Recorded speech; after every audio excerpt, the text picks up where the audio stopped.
بسم الله الرحمن الرحيم ومن أحسن قولا ممن دعا إلى الله وعمل صالحا وقال إنني من المسلمين.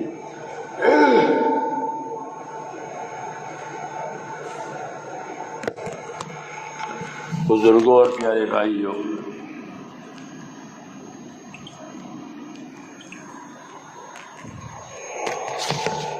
ہم کو اللہ تبارک و تعالیٰ نے اپنی نعمتوں سے نواز رکھا ہے. بہت نعمتیں ہماری طرف متوجہ ہیں. تو ایک تو ہماری طرف اللہ کی نعمتیں متوجہ ہیں. ہر سانس نعمت ہے، جو آوے وہ بھی جاوے وہ بھی. پھر ہر دن نعمت ہے جو زندگی میں ملتا ہے. پھر روزی نعمت ہے، پھر اولاد نعمت ہے، پھر تندرستی نعمت ہے. کتنے نعمتیں ہیں، کون گنے گا اس کو؟ تو ہماری طرف ایک تو نعمتیں متوجہ ہوتی ہے، دوسری چیز ہماری طرف اللہ تعالیٰ کے حکم متوجہ ہوتے ہیں. روایتوں میں پڑھا نہیں کہ نماز کے وقت فرشتہ کہتا ہے کہ اٹھو، اپنے اوپر دوزخ کی آگ جلا رکھی ہے، اس کو بجھاؤ، نماز پڑھو.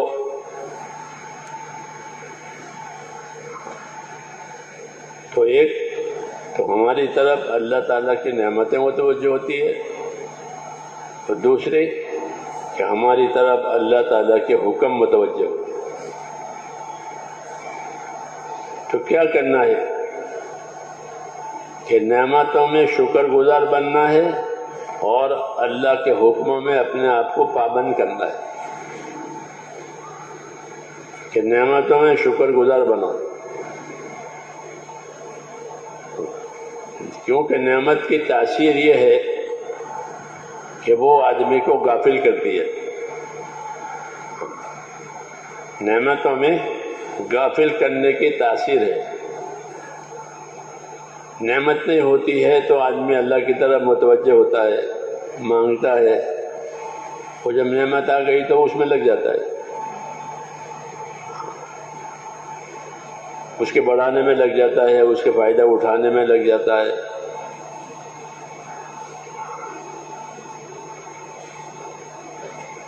حالانکہ نعمت کا تقاضا وہ اللہ تعالیٰ کا شکر کرنا ہے کہ نعمتیں آویں تو اللہ تعالیٰ کا شکر کرو، زبان سے بھی، دل سے بھی اور عمل سے بھی، تینوں طریقے سے.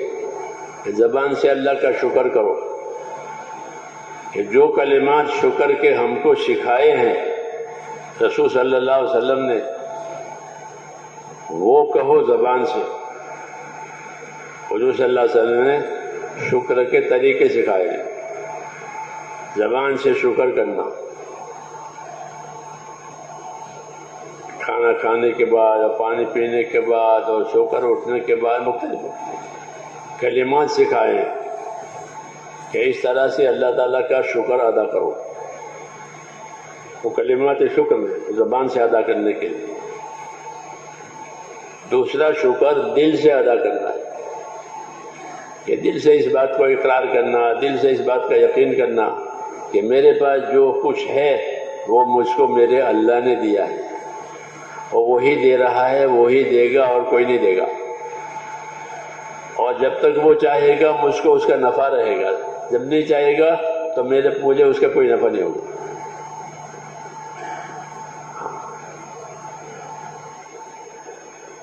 نعمت سے نفع جب ملے گا جب اللہ چاہے گا. اس لیے نعمتوں پر شکر گزار بنو.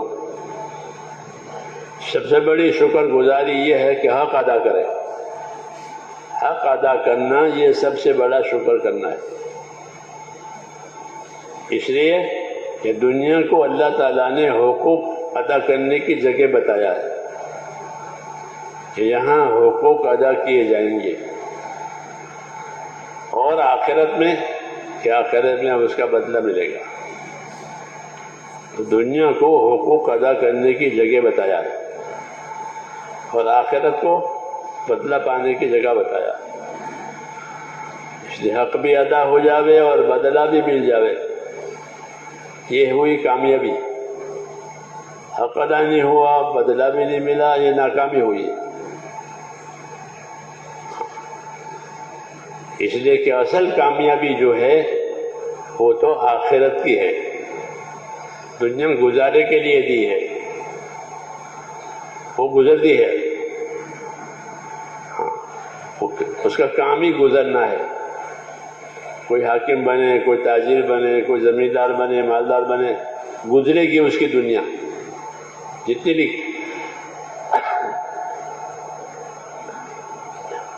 لکھی ہے اتنی ہوگی، وہ گزر جائے گی۔ تو یہ گزارے کی جگہ ہے۔ اور آخرت، کہ آخرت گزارے کی جگہ نہیں ہے، بلکہ آخرت کو دار القرار بتایا ہے، یہاں رہنا ہی رہنا ہے، جانا نہیں ہے۔ آخرت وَإِنَّ الْآخِرَةَ هِيَ دَارُ الْقَرَارِ، کہ آخرت دار القرار ہے، وہاں رہنا ہی رہنا ہے، وہاں سے کہیں جانا نہیں ہے۔ کافر کو جانے نہیں دیں گے اور مومن وہاں سے جانا نہیں چاہے گا۔ کافر کو یریدون ان یخرجوا من النار وما هم بخارجین منها ولهم عذاب مقیم، کافر چاہے گا کہ عذاب میں سے نکل جائیں، کہ نہیں نکل سکتے، تمہارے لیے دائمی عذاب ہے۔ اور مومن، کہ مومن اپنی آخرت سے جانا نہیں چاہے گا، لا یبغون عنها حولا، کہ ایمان والا جب اپنی آخرت میں پہنچ جاتا ہے تو اس کو کامیابیاں نظر آ جاتی ہے کہ میری کامیابی ہے، اللہ مجھ سے راضی ہو گیا ہے، اس لیے وہ وہاں بھی اللہ کا شکر کرتا ہے اور یہاں بھی اللہ کا شکر کرتا ہے۔ یہی زندگی ہے کہ نعمت کو بھی پہچانے، نعمت دینے والے کو بھی پہچانے اور نعمت کا حق بھی پہچانے، نعمت کو بھی پہچانے کہ اللہ نے کتنی بڑی نعمت دی ہے۔ ایک ایک نعمت ان آدمی، ایسی ہے آدمی کے پاس کہ اس کا بدل نہیں ہے، اس کا بدل نہیں ہے۔ اگر وہ ضائع ہو گئی وہ ختم، جیسے آنکھ ضائع ہو گئی اب کیا کرے گا، کان ضائع ہو گئے کیا کرے گا، پھر بدل نہیں ہے، اس کا بے بدل ہے، ہر نعمت بے بدل ہے، اس کو اللہ کا انعام کہتے ہیں، یہ بطور انعام کے دیے نعمتیں، اس لیے یہ نعمتیں دی گئی ہیں تاکہ حق ادا ہو جائے۔ اصل چیز یہی ہے کہ زندگیوں کا تعلق حقوق سے ہے، مگر ہم نے زندگیوں کا تعلق مزوں سے کر دیا ہے، مزے، کھانے کے، پینے کے، پہننے کے، اوڑھنے کے، مزے۔ جب یہ بات ہو جاتی ہے پھر حقوق ادا نہیں ہوتے، پھر اس کی ترقی کی فکر ہو جاتی ہے کہ میری دنیا میں مجھے ترقی ملے، میری دنیا کو ترقی ملے۔ اس لیے دعوت میں آخرت کو یاد دلایا جاتا ہے، دعوت اسی کی ہے کہ تم کو آخرت کے لیے پیدا کیا ہے۔ حدیث شریف میں رسول صلی اللہ علیہ وسلم نے یہی بات فرمائی کہ اللہ نے دنیا کو تمہارے لیے پیدا کیا ہے لیکن تم کو آخرت کے لیے پیدا کیا ہے۔ دنیا کسی جانور کے لیے نہیں، کسی جنات کے لیے نہیں، کسی فرشتے کے لیے نہیں، تو کس کے لیے؟ کہ دنیا کو اللہ نے انسان کے لیے پیدا کیا، یہاں کا سونا ہو، یہاں کی چاندی ہو، یہاں کے ہیرے جواہرات ہو، وہ ہر چیز اس کے لیے پیدا کی ہے۔ کتنا بڑا احسان ہے، کتنا بڑا احسان ہے کہ یہاں کی ہر چیز تمہارے لیے پیدا کر دی ہے،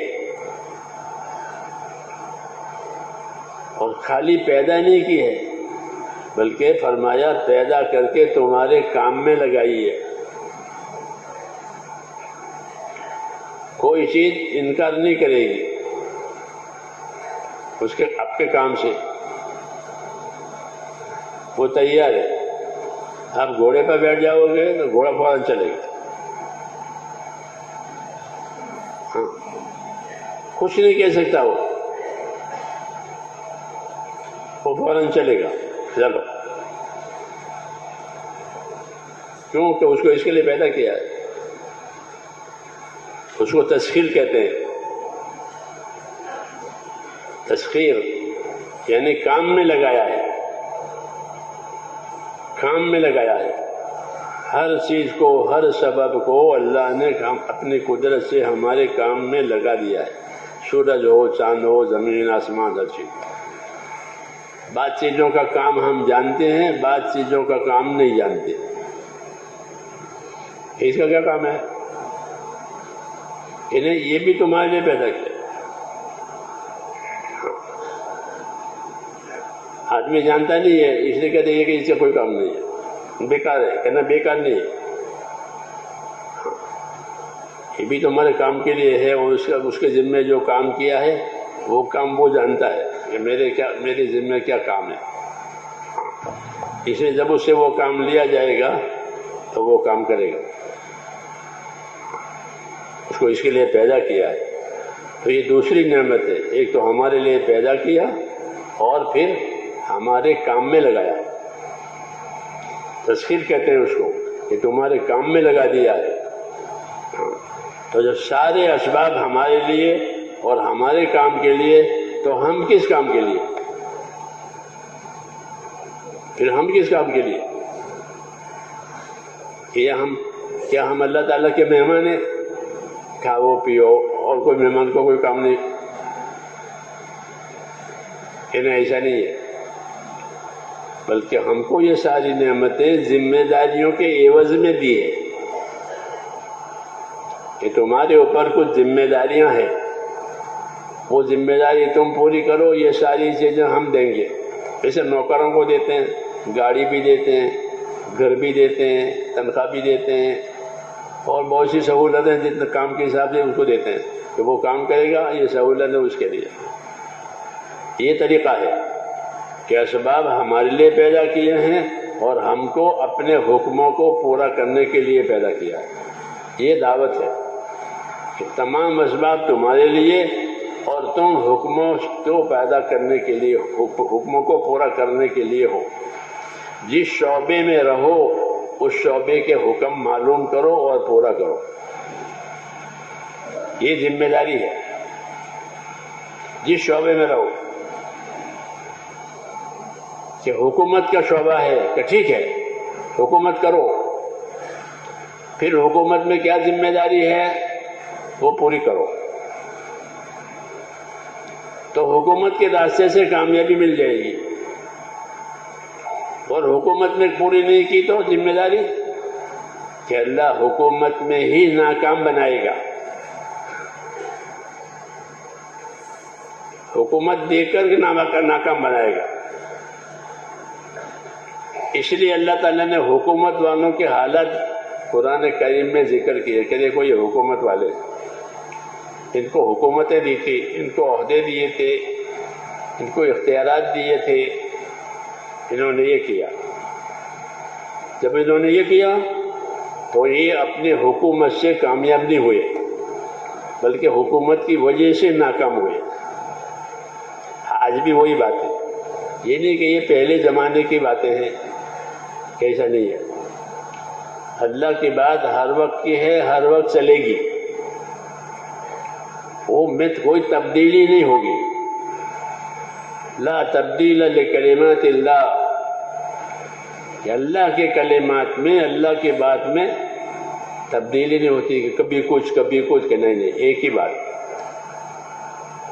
شروع سے لے کر آخر تک ایک ہی بات ہے. وہ بات یہ ہے کہ حکم سے کامیابی ہوگی، حکم توڑنے سے ناکامی ہوگی. یہ سب کے لیے، یہ سب کے لیے. باقی جو شعبے بنے ہوئے ہیں، حکومت کا شعبہ، زمینداری کا شعبہ، تجارت کا شعبہ، مزدوری کا شعبہ، یہ سب شعبے بنے.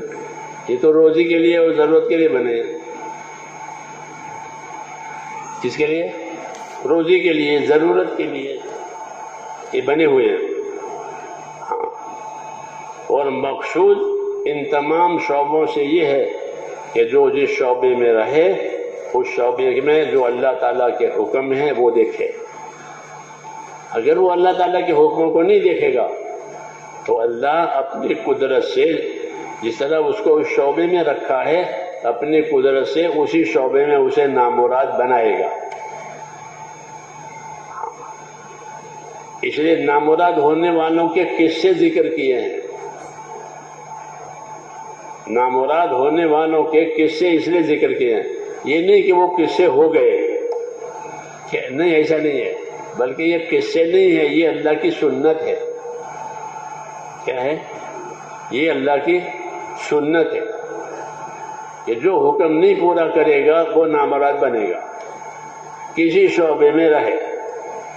وہ کیسے نامراد ہوگا؟ کہ اللہ اپنی قدرت سے اس کو نامراد بنائے گا.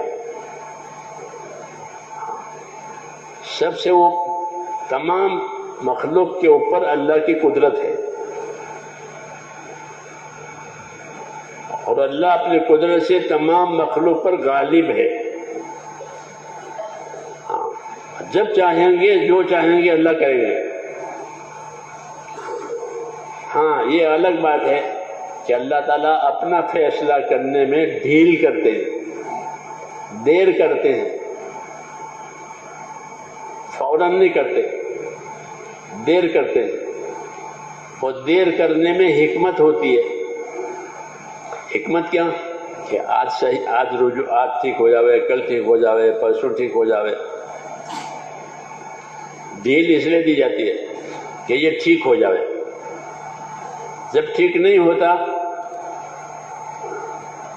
تو پھر ترتیب چلتی ہے کہ ان کو ہلکی پریشانیوں میں ڈالتے ہیں.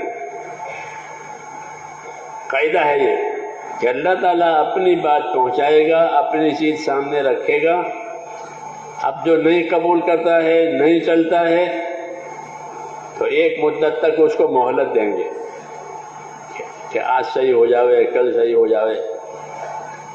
پھر نہیں ہوتا تو کہ اب اس کے لیے سزا کا دروازہ کھلتا ہے. پہلے ادنا درجے کی سزا دیتے ہیں. کیا کرتے ہیں؟ اپنی قدرت سے وَلَنُذِيقَنَّهُمْ ہاں مِنَ الْعَذَابِ الْأَكْبَرِ دون ہاں کہ پہلے ادنا عذاب چکھائیں گے اکبر عذاب سے پہلے. تو جب بات وہ آدمی بگاڑ دیتا ہے اللہ تعالیٰ کی، حاکم بن کر، تاجر بن کر، مالدار بن کر، غریب بن کر، جو بن کر ہو، تو ایسا نہیں ہے کہ اللہ غافل ہے یا عاجز ہے کہ میں تو کچھ کر نہیں سکتا ہوں، کیا کرے، یہ تو حاکم بن گیا، یہ تو تاجر بن گیا، مالدار بن گیا، بیٹا بالغ ہو گیا، جوان ہو گیا، باپ کا میں کیا کروں، اب تو بڑا ہو گیا. ایسا ہے؟ ایسا نہیں ہے، ایسا نہیں ہے. بلکہ آدمی جس سطح پر بھی جاوے اس کی حالت اللہ تعالیٰ کی قدرت کے نیچے ہے. وَهُوَ الْقَاهِرُ فَوْقَ عِبَادِهِ کہ اللہ اپنے بندوں پر ہر وقت غالب اور قادر ہے. اس لیے ہر ایک کو موت دیتے ہیں. کیا دیتے ہیں؟ ہر ایک کو موت دیتے ہیں، اور موت سے کوئی چھوٹتا نہیں ہے. حفاظت بھی کرتے ہیں اور موت بھی دیتے ہیں. نظام ہے اللہ تعالیٰ کا. تو اللہ اپنی قدرت سے ہر ایک کے اوپر غالب ہے. شعبے جو بنائے ہوئے ہیں وہ امتحان کے لیے بنائے ہیں. حاکم بنایا، تاجر بنایا، مالدار بنایا، غریب بنایا، تھوڑی تعداد دی، بڑی تعداد دی، یہ شعبے کہلاتے ہیں. یہ کیوں بنائے ہیں؟ کہ اس میں رکھ کر اللہ تعالیٰ دیکھیں گے کہ یہ کیسے چلتے ہیں. شعبے مقصود نہیں ہوتے بلکہ اس کے اندر کے عمل مقصود ہوتے ہیں. اس لیے اگر حاکم بنے ہیں اور حکومت کا شعبہ سنبھالا ہے تو حکومت کے شعبے کی ذمہ داری پوری کریں گے تو اسی راستے سے کامیاب ہو جائیں گے. اللہ تعالیٰ نے نبیوں کو بھی حاکم بنایا تھا، سلیمان علیہ السلام بادشاہ تھے، داؤد علیہ السلام بادشاہ تھے، یوسف علیہ السلام حاکم تھے۔ یہ حضرات حاکم ہوئے ہیں، انہوں نے حکومتوں کے شعبے سنبھالے۔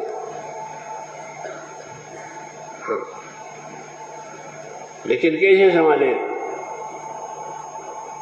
کہ حکومت ہوتے ہوئے کیا ذمہ داری ہے وہ بتانے کے لیے ان کو حاکم بنایا تھا کہ تم یہ دنیا کو بتاؤ کہ حاکم ہوتے ہوئے کیا ذمہ داری ہے، اور پھر اس کو پوری کر کے دکھاؤ۔ جب اس کو پوری کر کے دکھاؤ گے تو تمہاری ذمہ داری پوری ہو جائے گی، ہم تمہیں حکومتوں میں کامیاب کریں گے۔ تو داؤد علیہ السلام کو حاکم بنایا، خلیفہ قرآن شریف میں۔ ہاں، ایسا حاکم بنایا داؤد علیہ السلام کو کہ سارے بنی اسرائیل ان کے ہاتھ پر متفق ہو گئے۔ بنی اسرائیل کے نبیوں میں سے ہے داؤد علیہ السلام، ورنہ بنی اسرائیل کسی پر متفق نہیں ہوتے، وہ ضدی ہیں اب تک۔ جی ہاں، جی ہاں، ان کی ضد ہے، اللہ کی نہیں ماننے، باقی سب کی ماننے، یہ ان کی ضد ہے، اور ابھی تک ہے۔ تو نبیوں سے ضد کرتے رہتے، لیکن داؤد علیہ السلام کے ہاتھ پر کسی نے ضد نہیں کی، سب ان کی تابع داری میں آ گئے۔ ایسا حاکم بنایا۔ پھر داؤد علیہ السلام نے اپنی حکومت چلائی، ان کو زبور ملی تھی، تو زبور کی تبلیغ بھی کرتے تھے، زبور کی تعلیم بھی دیتے تھے، زبور کی روشنی میں عبادت بھی کرتے تھے، اور اپنی حکومت بھی کرتے تھے۔ اس لیے ان کو حکومت دے کر اللہ نے کامیاب کیا اور دنیا والوں کو نمونہ بتایا کہ یہ طریقہ ہے، اور بڑی حکومت تھی۔ جی، سلیمان علیہ السلام کی حکومت ان سے بھی بڑی تھی، جناتوں پر، فرشتوں اور پرندوں پر، ہواؤں پر ان کا قبضہ تھا، اللہ نے دیا تھا۔ تو انہوں نے اپنی زندگیاں اس شعبے میں ایسے بنائی، تابعداری والی، تو اللہ نے ان کو کامیاب کیا اپنے شعبوں میں، تاکہ دنیا والوں کو نمونہ ملے کہ حکومت کے شعبے میں اس طرح رہتے ہیں، انصاف کے ساتھ، احسان کے ساتھ، حقوق کی ادائیگی کے ساتھ، ہاں، کہ کسی پر کوئی ظلم نہ ہو، ہر ایک کا حق پہنچ جائے۔ یہ مثال کے طور پر ہے کہ جس شعبے میں رہے اس شعبے کا دین سنبھالے، حاکم بنے تو حکومت کا دین سنبھالے، تاجر بنے تو تجارت کا دین سنبھالے۔ تجارت خالی مال کمانے کے لیے نہیں ہوتی، بلکہ جس طرح تجارت مال کمانے کے لیے ہوتی ہے، تجارت کا دین ادا کرنے کے لیے بھی ہوتی ہے، کہ تجارت میں تجارت کا دین ادا کرو، تجارت میں جو تجارت کا دین ہے اس ذمہ داری کو پوری کرو۔ ہاں، پھر تاجر کو کہ تاجر کو اللہ تجارت کے راستے سے کامیاب کر دیں گے۔ یہ سب شعبے ناکام بنانے کے لیے نہیں ہے،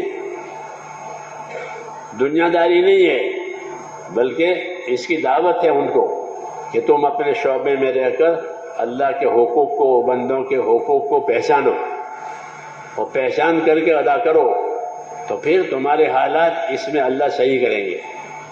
اللہ کی ایک ترتیب یہ ہوتی ہے کہ اللہ تعالیٰ حالات جلدی نہیں بگاڑتے، چلنے دیتے ہیں، مہلت دیتے ہیں، آج نہیں تو کل، کل نہیں تو پرسوں زندگی بدلے۔ اس میں آدمی دھوکہ کھاتا ہے کہ کچھ ہوتا نہیں، یہ تو کہتے رہتے ہیں، اپنا کرو۔ یہ کہا نبیوں کو بھی کہتے ہیں یہ کہ پرانی باتیں ان کی ہے، کہانیاں، اساطیر الاولین، پرانی باتیں ہیں، یہ کہتے رہتے ہیں، اپنا کام کرو۔ یہ آج بھی میرے دوستوں یہی ہے کہ اپنی غفلت سے انسان یہ کہتا ہے کچھ نہیں ہے، اپنا جو چاہو کرو۔ ایسا نہیں ہے، بلکہ اللہ تعالیٰ مہلت دیتے ہیں، موقع دیتے ہیں اور اپنی بات پہنچاتے ہیں ہر ایک کو بات پہنچاوے کہ صحیح طریقہ کیا ہے، صحیح ذمہ داری کیا ہے. یہ بات اللہ تعالیٰ کی طرف سے پہنچتی ہے. جب تک بات نہ پہنچ جاوے، جب تک بات اس کی سمجھ میں نہ آوے، وہاں تک اللہ سزا کا معاملہ نہیں کرتے. میری بات سمجھ آ رہی ہے؟ اپنی بات اللہ پہنچاتے ہیں ہر ایک کو. پھر وہ نہیں مانتا، اب بات بدلے گی. اس لیے کہا وَمَا كُنَّا مُعَذِّبِينَ حَتَّى نَبْعَثَ رَسُولًا. جب تک ہم اپنا پیغام رسولوں کے ذریعے سے نہ پہنچاویں وہاں تک ہم سزا نہیں دیتے. پہلے ہماری بات پہنچ جائے، صحیح صورت سامنے آ جائے، پھر دیکھتے ہیں کہ عمل کرتا ہے کہ نہیں کرتا. ہاں، اگر عمل کرتا ہے تو اسی شعبے میں اس کو اپنی قدرت سے کامیاب کرتے ہیں. عمل نہیں کرتا ہے بلکہ حکم توڑتا ہے، حکم چھوڑتا ہے، تو اس کو موقع دیں گے سمجھنے کا، عمل کرنے کا. پھر جب اس کی نافرمانی ایک حد پر پہنچ جاتی ہے پھر اللہ تعالیٰ ان کے حالات کو توڑتے ہیں. ہاں، کوئی بھی ہو کہ اب ان کی نافرمانی ایک حالت پر پہنچ گئی ہے، ان کا فساد ایک حد پر پہنچ گیا ہے. جب ان کا فساد، ان کا ظلم، ان کا بگاڑ ایک حد پر پہنچ جاتا ہے پھر اللہ تعالیٰ ناکامیاں ڈالتے ہیں. پہلے ادنا درجے کی ناکامی ڈالیں گے تاکہ سمجھ جائے. موسیٰ علیہ السلام کو اللہ تعالیٰ نے حاکموں کے لیے بنایا تھا، اپنی قوم کے لیے بھی اور حکومت والوں کے لیے بھی. دعوت کہ ان کو بات جا کے سمجھاؤ، ان کو زندگی کی ذمہ داری سمجھاؤ. ہاں، یہ فرعون ہے، یہ حامان ہے، یہ قارون ہے، یہ ملک و مال والے کہلاتے ہیں. دنیا کی ترقی کے دو ہی باتیں، ملک ہو اور مال ہو، عہدے ہو مال ہو، عہدے ہو مال ہو. یہ دو چیزیں دنیا کی ترقی کی سب سے بڑی چیز ہے کہ مال مل گیا، عہدے مل گئے تو آدمی اس کو آخری ترقی سمجھتا ہے. موسیٰ علیہ السلام کے زمانے میں یہ دونوں تھے، مال والا بھی تھا اور عہدے والا بھی تھا. مال والا قارون تھا، مال والا قارون تھا. قارون کو کیا تبلیغ ہوئی؟ قارون کو کیا تبلیغ ہوئی؟ قارون کو یہ تبلیغ ہوئی کہ تو اپنی دنیا سے آخرت بنا لے. یہ نہیں کہا کہ تیرا مال مجھے دے دے، ایسا کہا تھا کہ نبی ایسا نہیں کہہ سکتا کہ تیری چیز مجھے دے دے. حاکم تو کہے گا کہ تیرا ہے وہ ہمارا ہے. تاجر بھی دوسروں سے اپنا مال کمانا، یہ نبی نہیں کہے گا. نبی زندگی کی ذمہ داری سمجھائے گا. تبلیغ اس کو کہتے ہیں. تبلیغ کس کو کہتے ہیں؟ چلے میں چلے جانے کو کہ نہیں، تبلیغ کہتے ہیں زندگی کی ذمہ داری سمجھ کر پورا کرنے کو کہ میری زندگی کی کیا ذمہ داری ہے، میں جس حال میں ہوں اس حال کی کیا ذمہ داری ہے، اس کو سمجھنا، اس کو سمجھانا، یہ تبلیغ. تو قارون کے پاس مال تھا، موسیٰ علیہ السلام کا رشتہ دار تھا، رشتہ داری تھی، اس کے پاس مال تھا، تو اس کو مال کی لائن کی تبلیغ کی.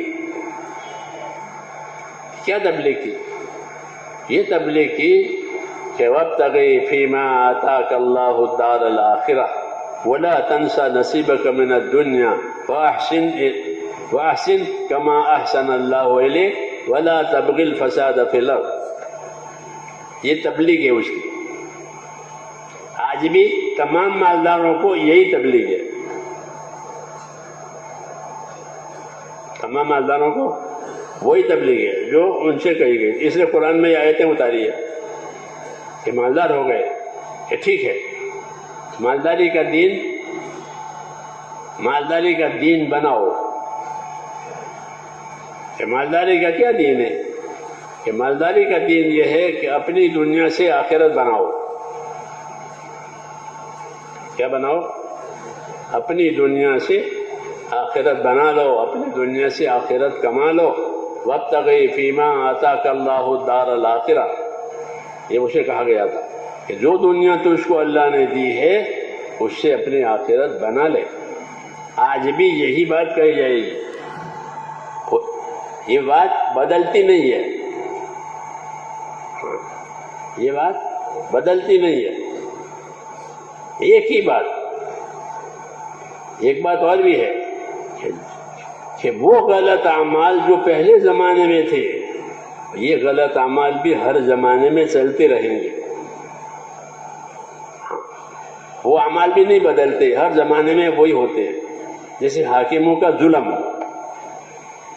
تو وہ ہر زمانے میں ہے. فرعون کا ظلم بہت زیادہ تھا، بہت زیادہ.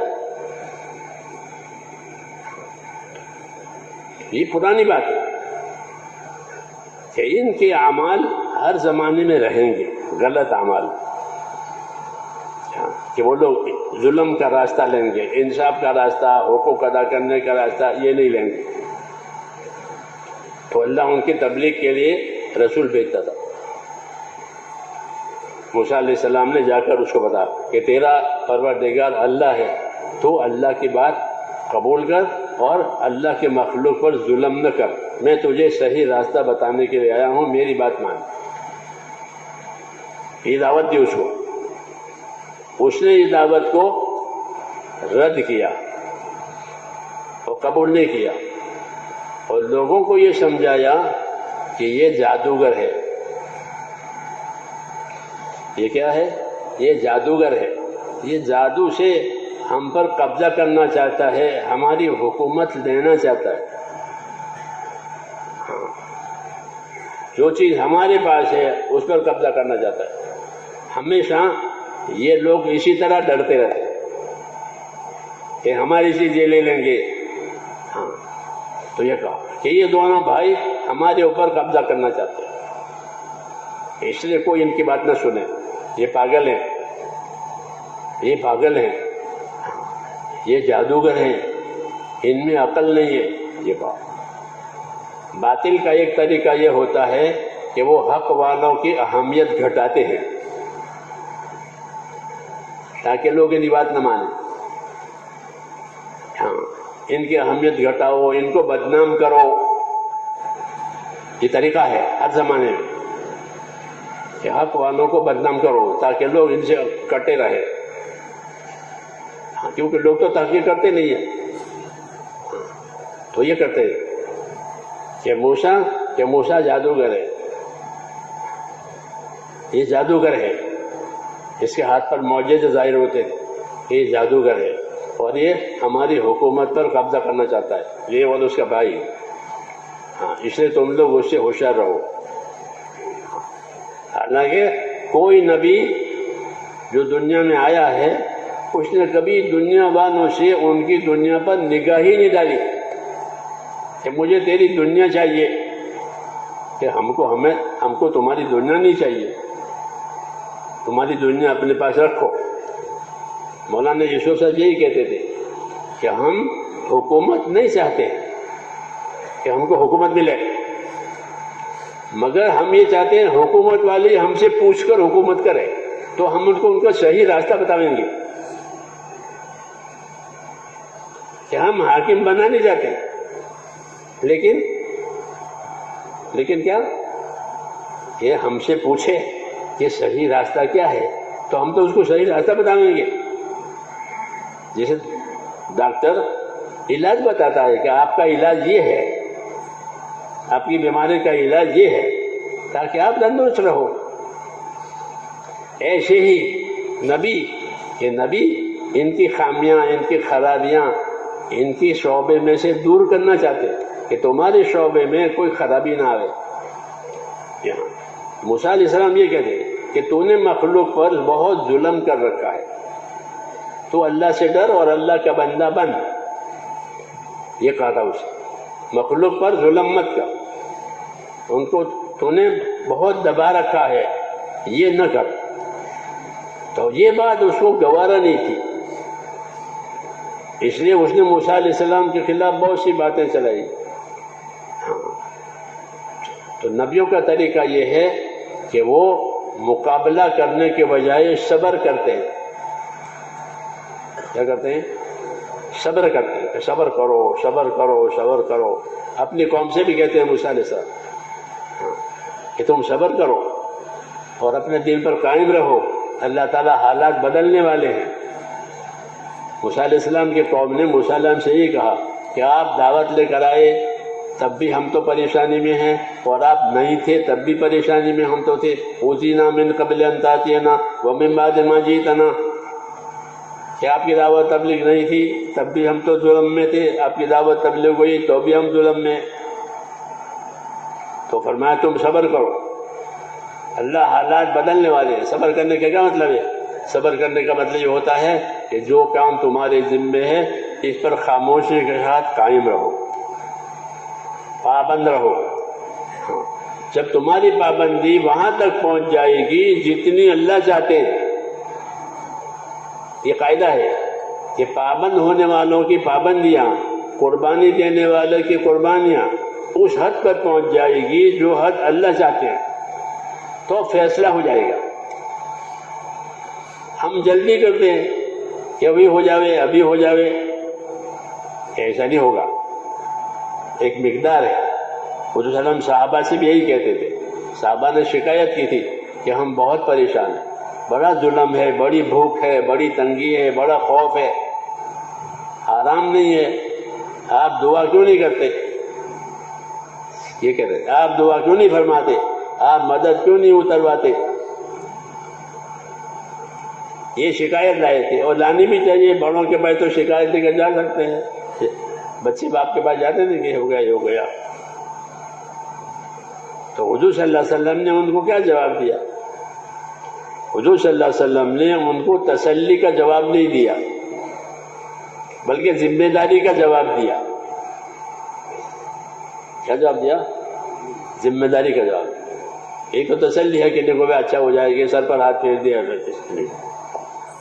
ایسا نہیں کیا، بلکہ یوں فرمایا کہ کیا بات کرتے ہو، تم سے پہلے زمانے کے لوگوں پر تو اتنی تکلیف آئی تھی کہ ان کو لوگوں نے آرے سے سیدھا چیر دیا تھا،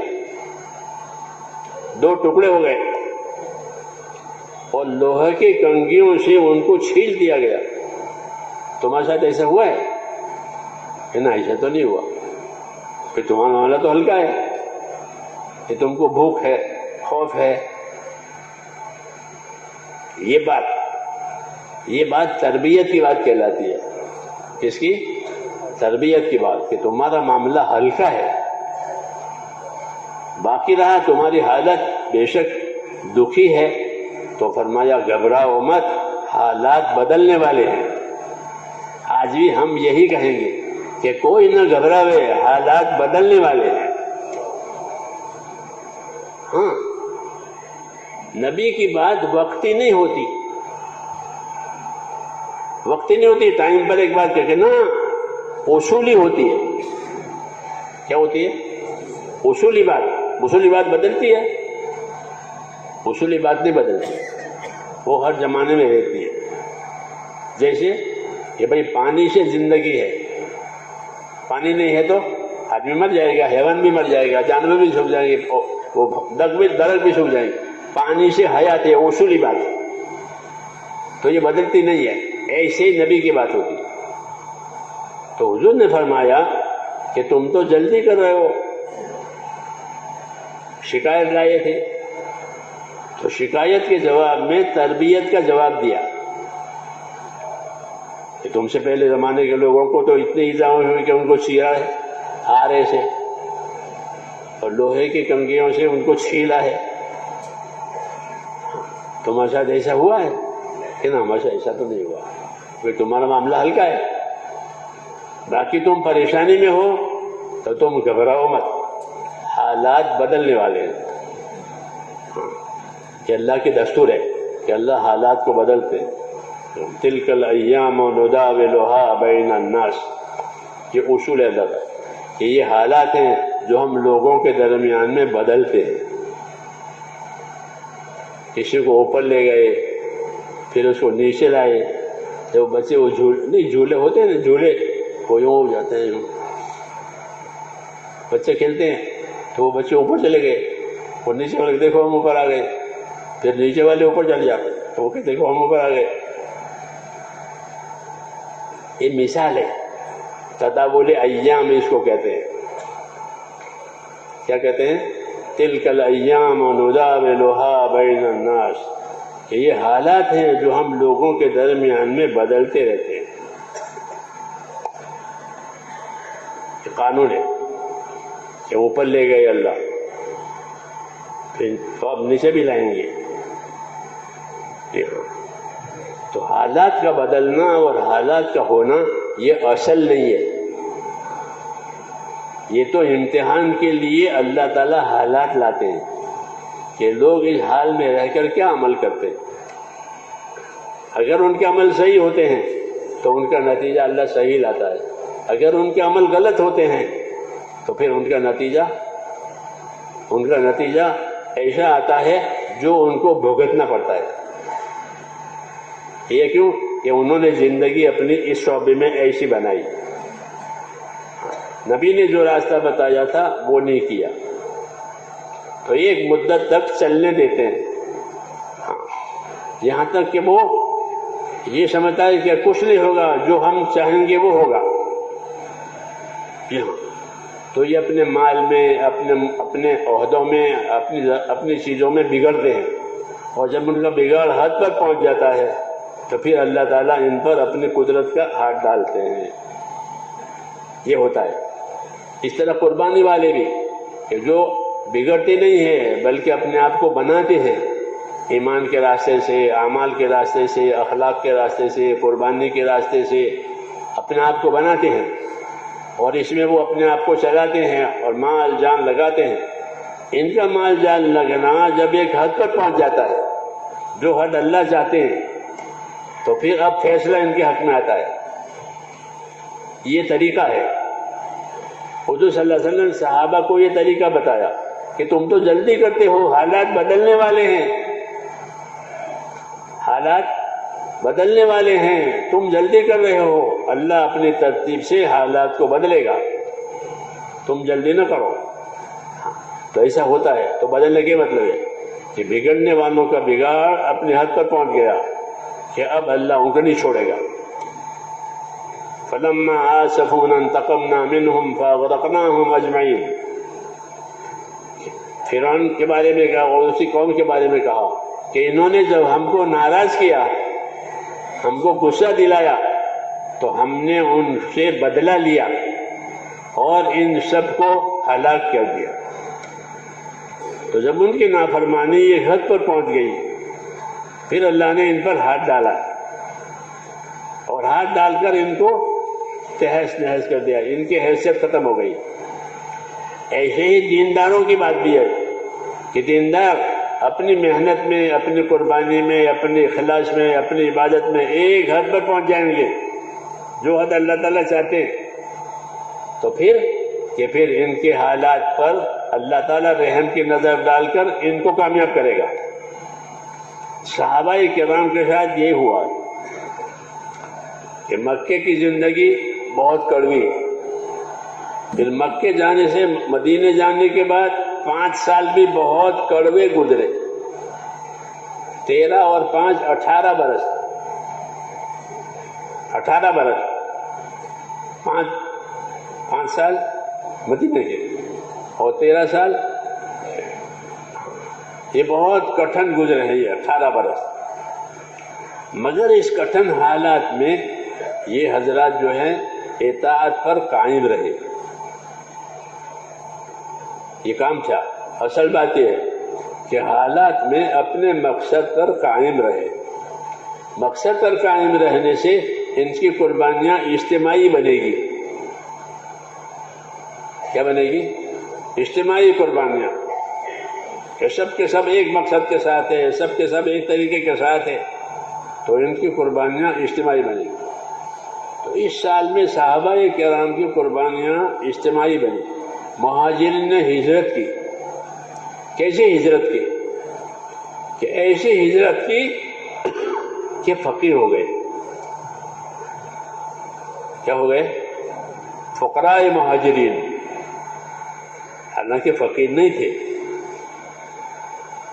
فقیر نہیں تھے، بہت اچھی حالت تھی، کھاتے پیتے تھے، لیکن دین کے تقاضوں پر رہنے کی وجہ سے، قربانی کی وجہ سے نقصان ہوتا تھا زندگی میں، مال کا، دوسری چیزوں کا، یہاں تک کہ اب کچھ نہیں رہا، جو تھا وہ بھی انہوں نے لے لیا اور خالی ہاتھ ہو گئے، اور خالی ہاتھ ہو کر کے ہجرت کی، فقیری کی حالت میں ہجرت کی ہے۔ تو ہجرت کا یہ اونچا درجہ ہے۔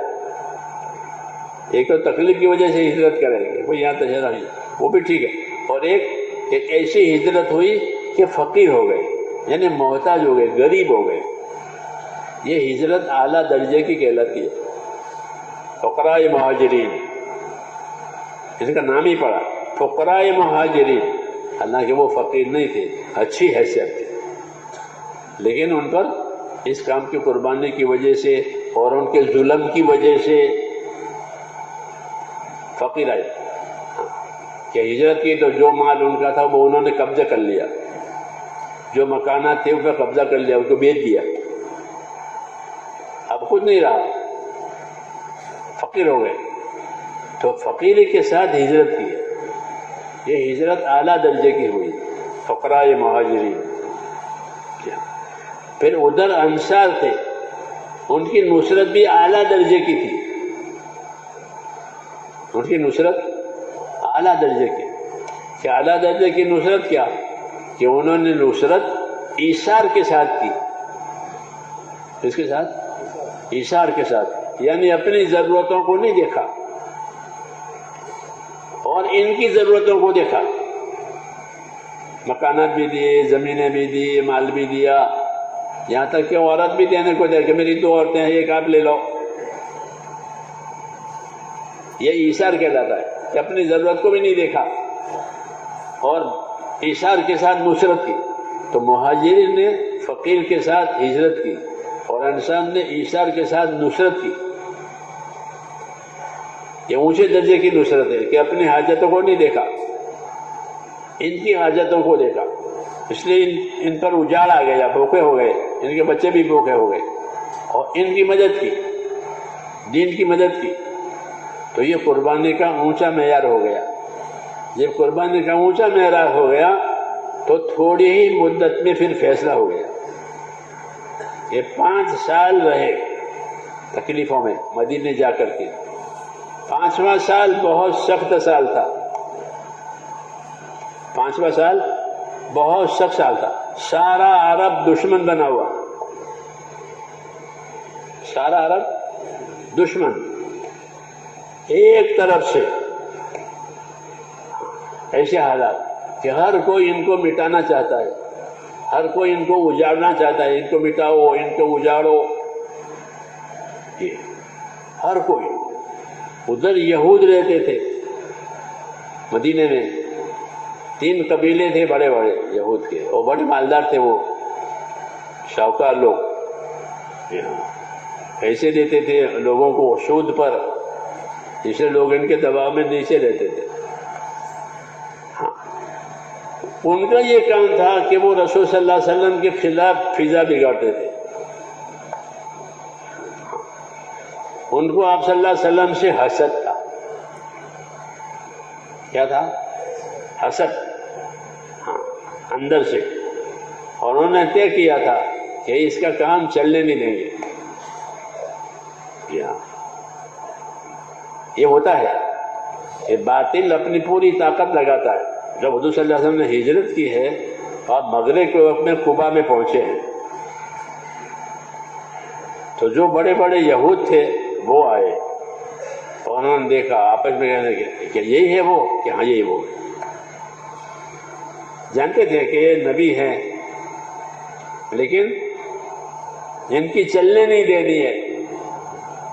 یہ ہے بات ہر زمانے میں کہ یہ جانتے ہیں کہ نبی ہے، سچا ہے، لیکن ان کی بات چلنے نہیں دینی ہے، اپنے حسد کی وجہ سے، اپنی دشمنی کی وجہ سے۔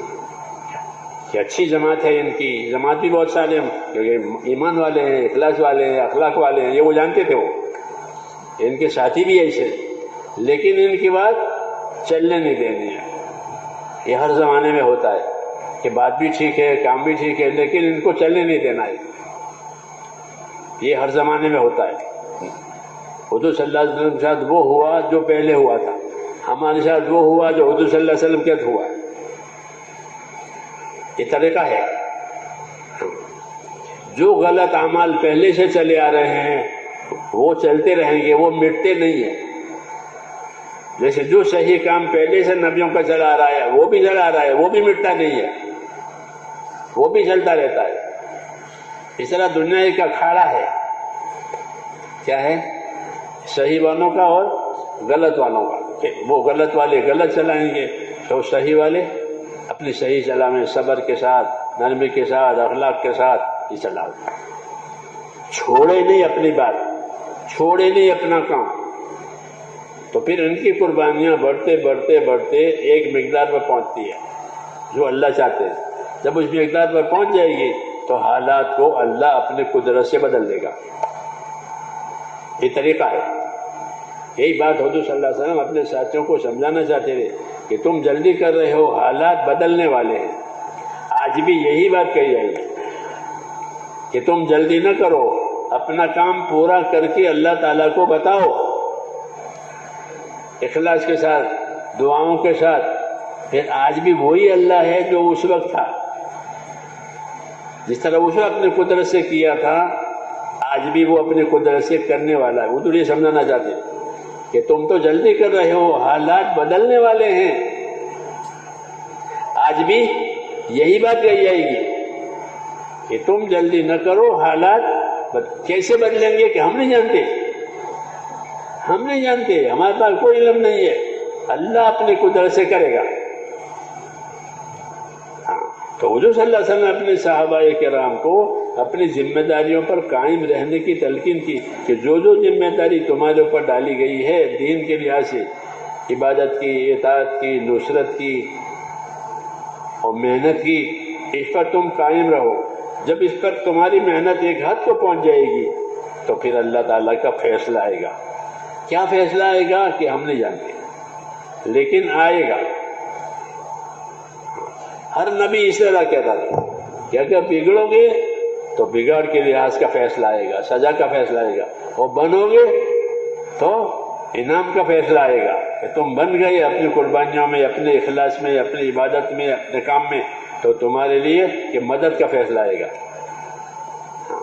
مدد کے فیصلے میں یہ ہوتا ہے کہ جو مخالف تھے اللہ تعالیٰ ان کو ہی لے آئیں گے ہدایت دے کر کے، جیسے حضور صلی اللہ علیہ وسلم کے ساتھ ہوا کہ جو لوگ حضور صلی اللہ علیہ وسلم مخالف تھے، آپ کی قربانیوں کی وجہ سے جو مخالف تھے وہی ساتھ دینے کے لیے تیار ہو گئے۔ خالد ابن ولید رضی اللہ عنہ وہ بہت طاقتور آدمی تھے اور بہت مخالف تھے۔ آپ ان کی زندگی پڑھو، بہت وہ اس کا موقع تلاش کرتے تھے کہ کوئی موقع ملے تو آپ کو ختم کریں، اس میں رہتے تھے وہ تھے بھی بہت طاقتور۔ اللہ تعالیٰ نے ان کو بڑی طاقت دی تھی۔ موتا کی جنگ میں 6 تلواریں ان کے ہاتھ سے ٹوٹی ہے۔ تلوار ٹوٹے، لکڑی کی ہوتی ہے نا، وہ تو لکڑی کی ہوتی ہے نا، اتنی طاقتور، تو وہ آپ کے کسی طرح آپ کو ختم کرنا ہے، اور اللہ کی قدرت ہے کہ جو ختم کرنے کے لیے پیدا ہوا یہ ختم اس کے ہاتھ سے نہیں ہوگا، جو اللہ چاہے گا وہ ہوگا۔ ورنہ یہ حضور صلی اللہ علیہ وسلم کو ختم کرنا چاہتے تھے، کہ موقع نہیں ہے تو جب یہ نماز پڑھے تب حملہ کرو، یوں کہتے تھے کہ نماز تو چھوڑتے نہیں ہیں اپنی، ہر وقت کی نماز پڑھتے ہیں، جب یہ نماز میں شریک ہو جائیں اور سب باندھ کے کھڑے ہو جائیں تب ان پر ٹوٹ پڑو، یہ کہتے تھے۔ اللہ تعالیٰ نے خبر دی، پھر اللہ تعالیٰ نے ان کو صلاۃ الخوف کا طریقہ بتایا ہے، خوف کی نماز پڑھ لو۔ خوف کی نماز کا ایک طریقہ ہوتا ہے، جیسے جنازے کا ایک طریقہ، عید کا ایک طریقہ، خوف کی نماز کا بھی ایک طریقہ ہوتا ہے۔ یہ تمہاری نماز کی حالت میں تم پر حملہ کرنا چاہتے ہیں، تم خوف والی نماز پڑھو، کیوں؟ یہ ان کی وجہ سے بات آئی تھی، اتنا کٹر ہو یہی۔ لیکن اللہ تعالیٰ کو منظور ہے کہ اللہ تعالیٰ نے حضرت خالد رضی اللہ عنہ کو ہدایت دے دی کہ جب حضور صلی اللہ علیہ وسلم عمرہ کے لیے گئے تو یہ مکے سے نکل گئے باہر، کیونکہ پہلے قرار ہوا تھا کہ عمرہ کریں گے، 3 دن رہیں گے پھر جائیں گے، یہ قرار ہوا تھا۔ تو یہ قرار کی وجہ سے حضور عمرہ کے لیے آئے، 3 دن پورے ہو گئے تو مکے والوں نے کہا کہ 3 دن پورے ہو گئے، مکہ خالی کرو، تو آپ نے خالی کر دیا کہ 3 دن کی بات تھی۔ یہ مکے میں بھی نہیں رہے، یہ کہیں اور دور چلے گئے کہ میں ان کو دیکھنا بھی نہیں چاہتا ہوں۔ حضور نے پوچھا خالد کہاں ہے؟ ان کے بھائی تھے ولید ابن ولید، یہ خالد ابن ولید، کہ ان کے بھائی سے پوچھا خالد کہاں ہے؟ تو وہ تو جانتے تھے کہ آپ کی وجہ سے وہ بھاگ گیا ہے، تو بڑے کے سامنے ایسی بات نہیں کہی جاتی کہ وہ آپ کی وجہ سے بھاگ گیا ہے۔ تو انہوں نے ادب سے جواب دیا کہ فرمایا خالد کہاں ہے؟ کہ یا رسول اللہ، اللہ اس کو لائے گا، ٹھیک ہے، اللہ اس کو لائے گا، یہ نہیں کہا کہ آپ کی وجہ سے بھاگ گیا ہے۔ تو آپ نے فرمایا کہ اتنا سمجھدار آدمی ہے، اگر وہ ہمارے کام میں ہمارا مددگار بن جائے تو ہم اس کو آگے آگے رکھیں گے، ہم اس کی قدر کریں گے، یہ بات حضور نے فرمائی۔ تو انہوں نے وہ بات ان کو وہاں لکھ کے بھیجی کہ تیرے بارے میں تو یہ کہہ رہے ہیں اور تو مارے مارے پھر رہا ہے۔ تو وہ ان کو ایک دم چوٹ پڑی کہ میں کس فکر میں ہوں، یہ آدمی کس فکر میں ہے، میں تو اس کے ماننے کی فکر میں ہوں، وہ میری ترقی کی فکر میں ہے۔ تو ہمارے کام میں جیتنے کا ایک راستہ ہے کہ اپنے مخالفوں کے ساتھ اخلاق سے پیش آؤ، اپنے مخالفوں کے ساتھ صبر سے پیش آؤ۔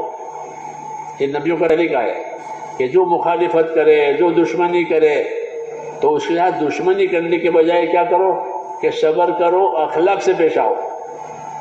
وہ برائی چاہے تم ان کی برائی مت چاہو تو تم جیت جاؤ گے۔ تو حضور نے یہ کیا کہ وہ تو دشمنی میں پھر رہا ہے، اور حضور صلی اللہ علیہ وسلم کو ان کی قدر ہے کہ یہ اگر ہمارے پاس آ جاتا تو ہم تو اس کی قدر کرتے، اس کو آگے رکھتے۔ تو ان کے بھائی نے جب یہ بات ان کو لکھ بھیجی تو وہ متاثر ہو گئے کہ میں کس سوچ میں ہوں، یہ آدمی کس سوچ میں ہے۔ پھر اللہ تعالیٰ کو ہدایت دینی ہے تو اللہ اسباب پیدا کرتے ہیں، اللہ کو اس کی ہدایت دینی ہے چاہے وہ کتنا ہی دشمن ہے، لیکن اللہ کو ہدایت دینی ہے تو اللہ اس کے اسباب پیدا کرتا ہے۔ تو ان کو خواب آیا خالد بن ولید کو کہ میں ایک بنجر زمین میں ہوں، وہاں کچھ نہیں ہے، اور بنجر زمین سے ہری بھری زمین میں جا رہا ہوں۔ یہ خواب آیا اور یہ خط بھی پہنچا۔ تو انہوں نے خواب کی تعبیر پوچھی کہ خواب کی کیا تعبیر ہے؟ ابو بکر رضی اللہ عنہ خواب کی تعبیر بتاتے تھے اس زمانے میں۔ تو انہوں نے کہا بنجر زمین تمہارا شرک ہے، کہ تم شرک میں ہو، اور آباد زمین اسلام ہے۔ یہ تمہیں دکھایا گیا ہے کہ وہ بنجر ہے، یہ آباد ہے۔ تو یہ خواب سبب بنا، اور وہ آپ نے یاد کر کے جو انہوں نے بین لکھا تھا وہ خط، وہ سبب بنا۔ انہوں نے جڑ سے فیصلہ کیا کہ بس اب اپنی یہ بات چھوڑ دینی ہے اور جو بات رسول کی ہے وہ لینی ہے۔ اللہ تعالیٰ کرتے ہیں کہ اللہ تعالیٰ کی مدد اس طرح بھی آتی ہے۔ اللہ تعالیٰ کی مدد اس طرح نہیں ہوتی کہ بھئی جو مخالف ہو جائے اس کو ہلاک کر دے، بلکہ جو مخالف ہے اس کو ہدایت دے۔ تو وہ جو محنت مخالفت میں کرتا تھا وہ محنت اب مدد میں کرے گا. اور بعض لوگ ضدی ہوتے ہیں، ان کو ہدایت نہیں ہوتی، ان کو ہدایت نہیں ہوتی. اللہ ان کو ہلاک کرتا ہے اپنی قدرت سے، اور راستے کے روڑے ہٹا دیتا ہے. یہ روڑے بنے ہوئے ہیں، یہ سنت ہے اللہ تعالیٰ کی کہ جو ضدی ہوا حق کے مقابلے میں، اللہ اس کو روڑا بنا کر ہٹا دے گا دیر سویر. کہ یہ حق بات میں رکاوٹ ڈالتا ہے، جانتا ہے کہ بات تو صحیح ہے لیکن چلنے نہیں دینی ہے.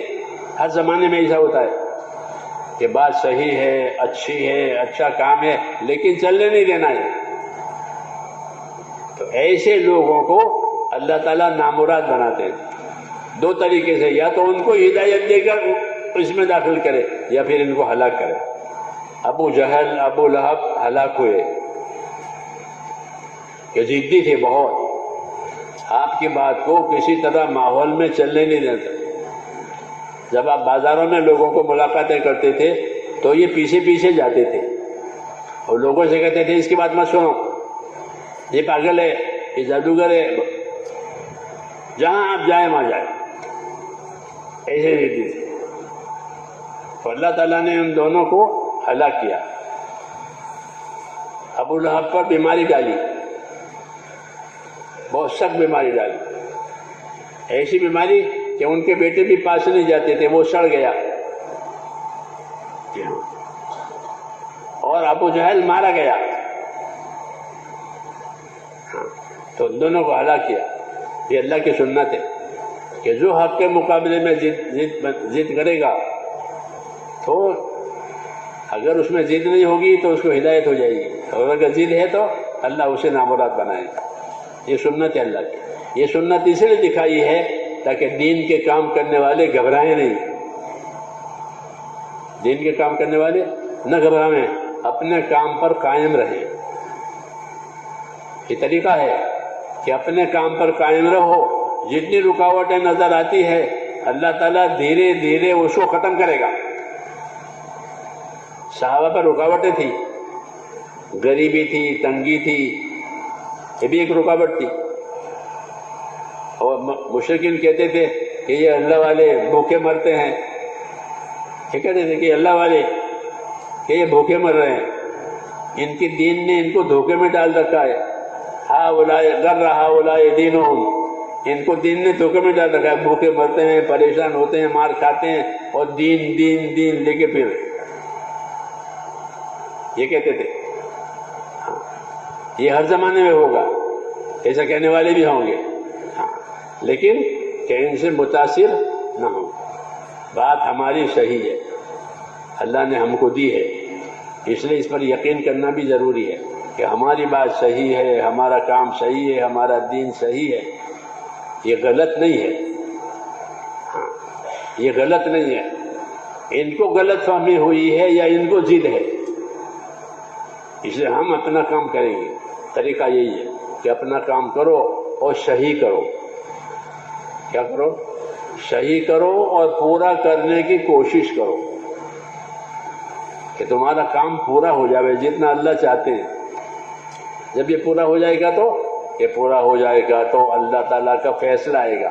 کیا فیصلہ آئے گا وہ نہیں جانتے. ہر نبی کا کام پورا ہوا تو فیصلہ آیا ہے. آپ قرآن شریف پڑھتے ہو نہیں؟ فلما جاء امرنا، آیا فیصلہ. نوح علیہ السلام کا کام پورا ہو گیا تو فیصلہ آیا.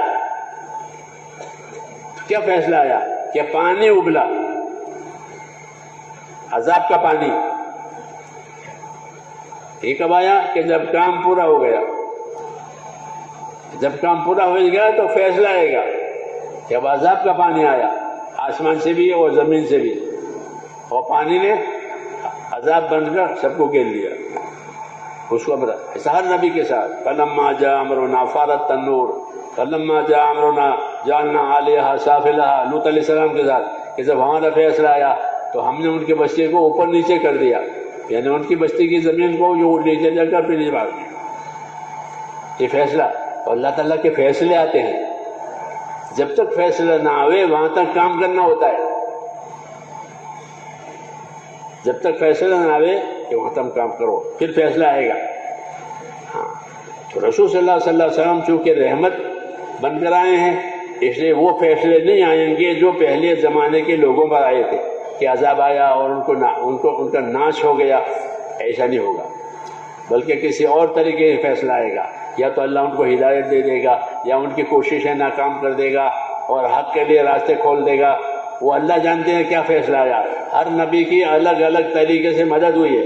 نوح علیہ السلام کی مدد پانی سے ہوئی کہ ان کی قوم کو پانی کے عذاب میں ہلاک کیا. ہود علیہ السلام کا فیصلہ ہوا سے آیا کہ ان کے لیے اللہ نے ہوا بھیجی. جو لوگ نافرمان تھے اللہ نے تیز ہوا سے ان کو ہلاک کر دیا اور پچھاڑ دیا تو وہاں ہوا آئی. اس طرح بعض لوگوں کے لیے زلزلے آئے کہ ان کے لیے زلزلہ بھیجا اور زلزلہ بھیج کر ان کو ہلاک کیا. بعض لوگوں کے لیے بجلیاں گرائی، صاعقہ بجلیاں گری اور بجلی گرا کر ان کو ہلاک کیا. بعض لوگوں کے لیے فرشتہ کی چیخ آئی کہ فرشتہ نے ایک چیخ لگائی اور چیخ سے ان کے کلیجے پھٹ گئے، وہ ہلاک ہو گئے. تو عذاب کے اور نامراد بنانے کے مختلف طریقے. پوچھو گا فلما جاء امرنا، فلما جاء امرنا، اب آیا ہمارا فیصلہ، اب آیا ہمارا فیصلہ. تو اللہ تعالیٰ کے فیصلے آتے ہیں اور فیصلے کے بعد دودھ کا دودھ اور پانی کا پانی الگ ہو جاتا ہے. کامیاب ہونے والے کامیاب ہوتے ہیں، ناکام ہونے والے ناکام ہوتے ہیں. اس کو فیصلہ کہتے ہیں. یہ اللہ تعالیٰ کا طریقہ ہے. یہ طریقے اس لیے بتائے ہیں تاکہ کام کرنے والے اپنے کام کو پورا کریں، ادھورا نہ چھوڑیں، نا امید نہ بنے. کیا نہ بنے کہ ہمارا مسئلہ تو بنے گا نہیں، اب چھوڑو. مولانا نیاز صاحب فرماتے تھے کہ شیطان نا امید بھی بناتا ہے. جیسا شیطان گناہوں میں لے جاتا ہے، برائیوں میں لے جاتا ہے، ایسے ہی برائیوں میں تو ان کو لے جائے گا جو برائیوں والے ہیں. لیکن یہ جو بیٹھے ہیں ان کو گناہ میں نہیں جا سکتا کہ چلو سنیما دیکھنے کے لیے، تو یہ تو نہیں جائیں گے. یہ تو سنیما میں سے لوگوں کو لاتے ہیں. ہاں تو ان کو کس راستے سے نا امید کریں گے کہ ان کو نا امید بنائے گا.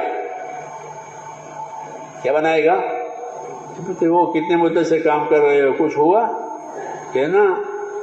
کتنے مرتبہ تم نے بکرا گیا، کتنے میں دعائیں کی، کتنے مرتبہ وظیفہ پڑھا، کچھ ہوا کہ نا؟ تو پھر چھوڑو.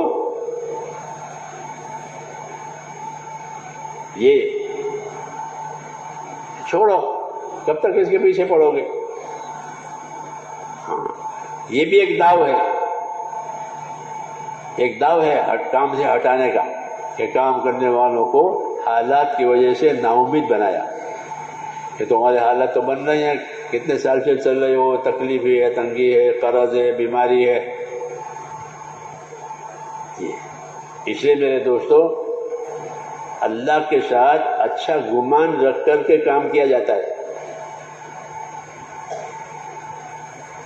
حدیث میں ہے کہ اللہ کے ساتھ کیا کرو؟ اچھا گمان رکھو. جابر بن عبداللہ فرماتے تھے کہ حضور صلی اللہ علیہ وسلم نے اپنی وفات سے 3 دن پہلے مجھ سے فرمایا، جابر تمہاری موت اس حالت میں آنی چاہیے کہ تمہارا گمان خدا کے ساتھ اچھا ہو، کہ اللہ مدد کرنے والا ہے، اللہ رحم کرنے والا ہے، اللہ کسی کے عمل کو ضائع نہیں کرتا ہے. یہ تو اللہ نے اپنی شان بتائی ہے کہ ہم کسی کوشش کرنے والے کی کوشش کو برباد نہیں ہونے دیتے، کسی نیک عمل کو ہم برباد نہیں کرتے کہ اس کا بدلہ اس کو نہ ملے، بلکہ ہم تو نیکی کا بدلہ بڑا چڑھا کر دیتے ہیں. وَإِن تَكُ حَسَنَةً يُضَاعِفْهَا وَيُؤْتِ مِن لَّدُنْهُ أَجْرًا عَظِيمًا کہ اگر نیکی ہوگی تو ہم اس نیکی کو بڑھاتے ہیں اور بڑا چڑھا کر بدلہ دیتے ہیں. جیسے ایک گوٹلی ہوئی تو اسے پورا درخت بناتے ہیں اور پورا درخت ہر سال پھل دیتا ہے ایک ہی گوٹلی سے. ایسے ہی آدمی کے عمل کو اللہ تعالیٰ بڑا چڑھا کر دیتے ہیں. اس لیے کوئی نا امید نہ بنے. ہاں اللہ تعالیٰ کبھی دیر سے دیتے ہیں، کبھی جلدی دیتے ہیں. کبھی کسی کو ہدایت دیر سے ہوتی ہے، کبھی کسی کو ہدایت جلدی ہوتی ہے. اس طرح کبھی حالات دیر سے بنتے ہیں، کبھی حالات جلدی بنتے ہیں. دونوں باتیں ہوتی ہیں. اس لیے کہتے ہیں اللہ سے اچھا گمان رکھو، ایک بات۔ دوسری بات، اپنی ذمہ داری پوری کرو۔ یہ حکم ہے کہ اللہ کی مدد اتنی ملے گی جتنی ذمہ داری پوری کی جائے گی۔ حدیث شریف کہ المعونۃ علی قدر المعونہ، کہ اللہ کی مدد اتنی ملے گی جتنی ذمہ داری پوری کی جائے گی۔ جب ذمہ داری پوری کی جائے گی تو اللہ کی مدد آئے گی۔ تیسری بات کہ اللہ تعالیٰ سے اپنا معاملہ صحیح رکھو، اللہ سے معاملہ نہ بگاڑو۔ اللہ سے معاملہ بگڑتا ہے اس کی نافرمانی سے، اس کے حکم کو توڑنے سے یا چھوڑنے سے، کہ یہ نہ کرو۔ اللہ سے معاملہ صحیح رکھو۔ جب اللہ سے معاملہ صحیح رکھو گے تو اللہ تمہارے معاملے کو صحیح کرے گا۔ من اصلح ما بینہ و بین اللہ اصلح اللہ ما بینہ و بین خلقہ، کہ جو لوگ اپنا اور خدا کا معاملہ ٹھیک رکھتے ہیں تو اللہ ان کا اور دنیا والوں کا معاملہ ٹھیک کر دیتا۔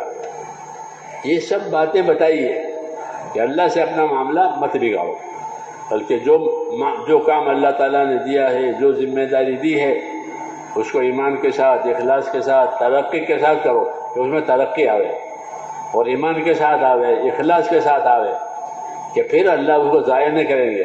پھر جتنی مقدار اللہ تعالیٰ چاہتے ہیں اس مقدار پر وہ بات پہنچ جائے گی تو اللہ کا فیصلہ اور نتیجہ آ جائے گا۔ اس لیے اپنے کام کو پورا کرو۔ یہی ہدایت تھی حدیثوں میں صحابہ کرام سے کہ تم اپنا کام پورا کرو، حالات بدلنے والے ہیں۔ جیسے سورج اگتا ہے تو ڈوبتا بھی ہے، اور ڈوبتا ہے تو اگتا بھی ہے، تو حالات دنیا میں بدلتے ہیں، چڑھتے ہیں، اترتے ہیں، لیکن اپنا کام پورا کرنا ہے، چھوڑ اس کو استقامت کہتے ہیں۔ کیا کہتے ہیں؟ استقامت کے ساتھ رہو، پابندی کے ساتھ رہو، تاکہ جو قربانیاں وجود میں آئی ہے وہ بڑھتی چلی جائیں۔ تو ہمارے ذمے دو کام ہیں، اپنی ذاتی زندگی میں استقامت کے ساتھ رہیں۔ ہر آدمی اپنی ذاتی زندگی میں کیسا رہے؟ استقامت کے ساتھ، کہ جو میری ذمہ داری ہے وہ مجھے پوری کرنی ہے، ایمان ہے، عبادت ہے، جو بھی ہے، اپنی ذاتی زندگی کو استقامت پر لاؤ، پابندی، اور اجتماعی زندگی کو نصرت پر لاؤ۔ اجتماعی زندگی نصرت پر، کہ سب مل جل کر کے دین کی مددگار بنو، کیونکہ نصرت ایک آدمی سے نہیں ہوگی، نصرت ایک آدمی سے نہیں ہوتی، نصرت تو مل جل کے کی جاتی ہے۔ کونوا انصار اللہ، اللہ کے دین کے مددگار بنو، یہ حکم ہے۔ تو ہمارے ذمے دو کام ہے، اپنی ذاتی زندگی میں استقامت کے ساتھ رہے۔ جو انفرادی اعمال ہیں ہمارے، نماز ہے، روزہ ہے، زکوٰۃ ہے، جو فرائض ہیں وہ، واجبات ہیں وہ، نوافل ہیں وہ، یہ اپنی ذاتی زندگی کے سب کے تمام پورے ہو جائیں اور صحیح طریقے سے پورے ہو جائیں۔ انفرادی اور اجتماعی میں ذمہ داری کیا ہے کہ مل کر آپس میں صلاح مشوروں سے، قربانیوں سے اللہ کے دین کی مدد کرنی ہے، تاکہ اللہ کے دین کے لیے راستہ کھلے۔ ہماری مدد سے لوگوں پر راستے کھلیں گے، راستے بنیں گے، پھر لوگ چلیں گے۔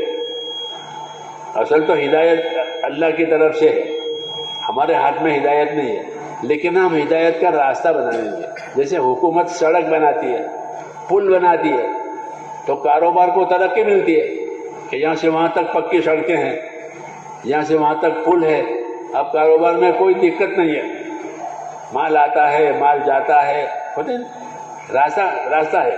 ایسے ہم محنت کریں گے تو لوگوں کے لیے راستہ بن جائے گا، یعنی لوگ چلیں گے، کیونکہ اب راستہ ہو گیا۔ 50 سال پہلے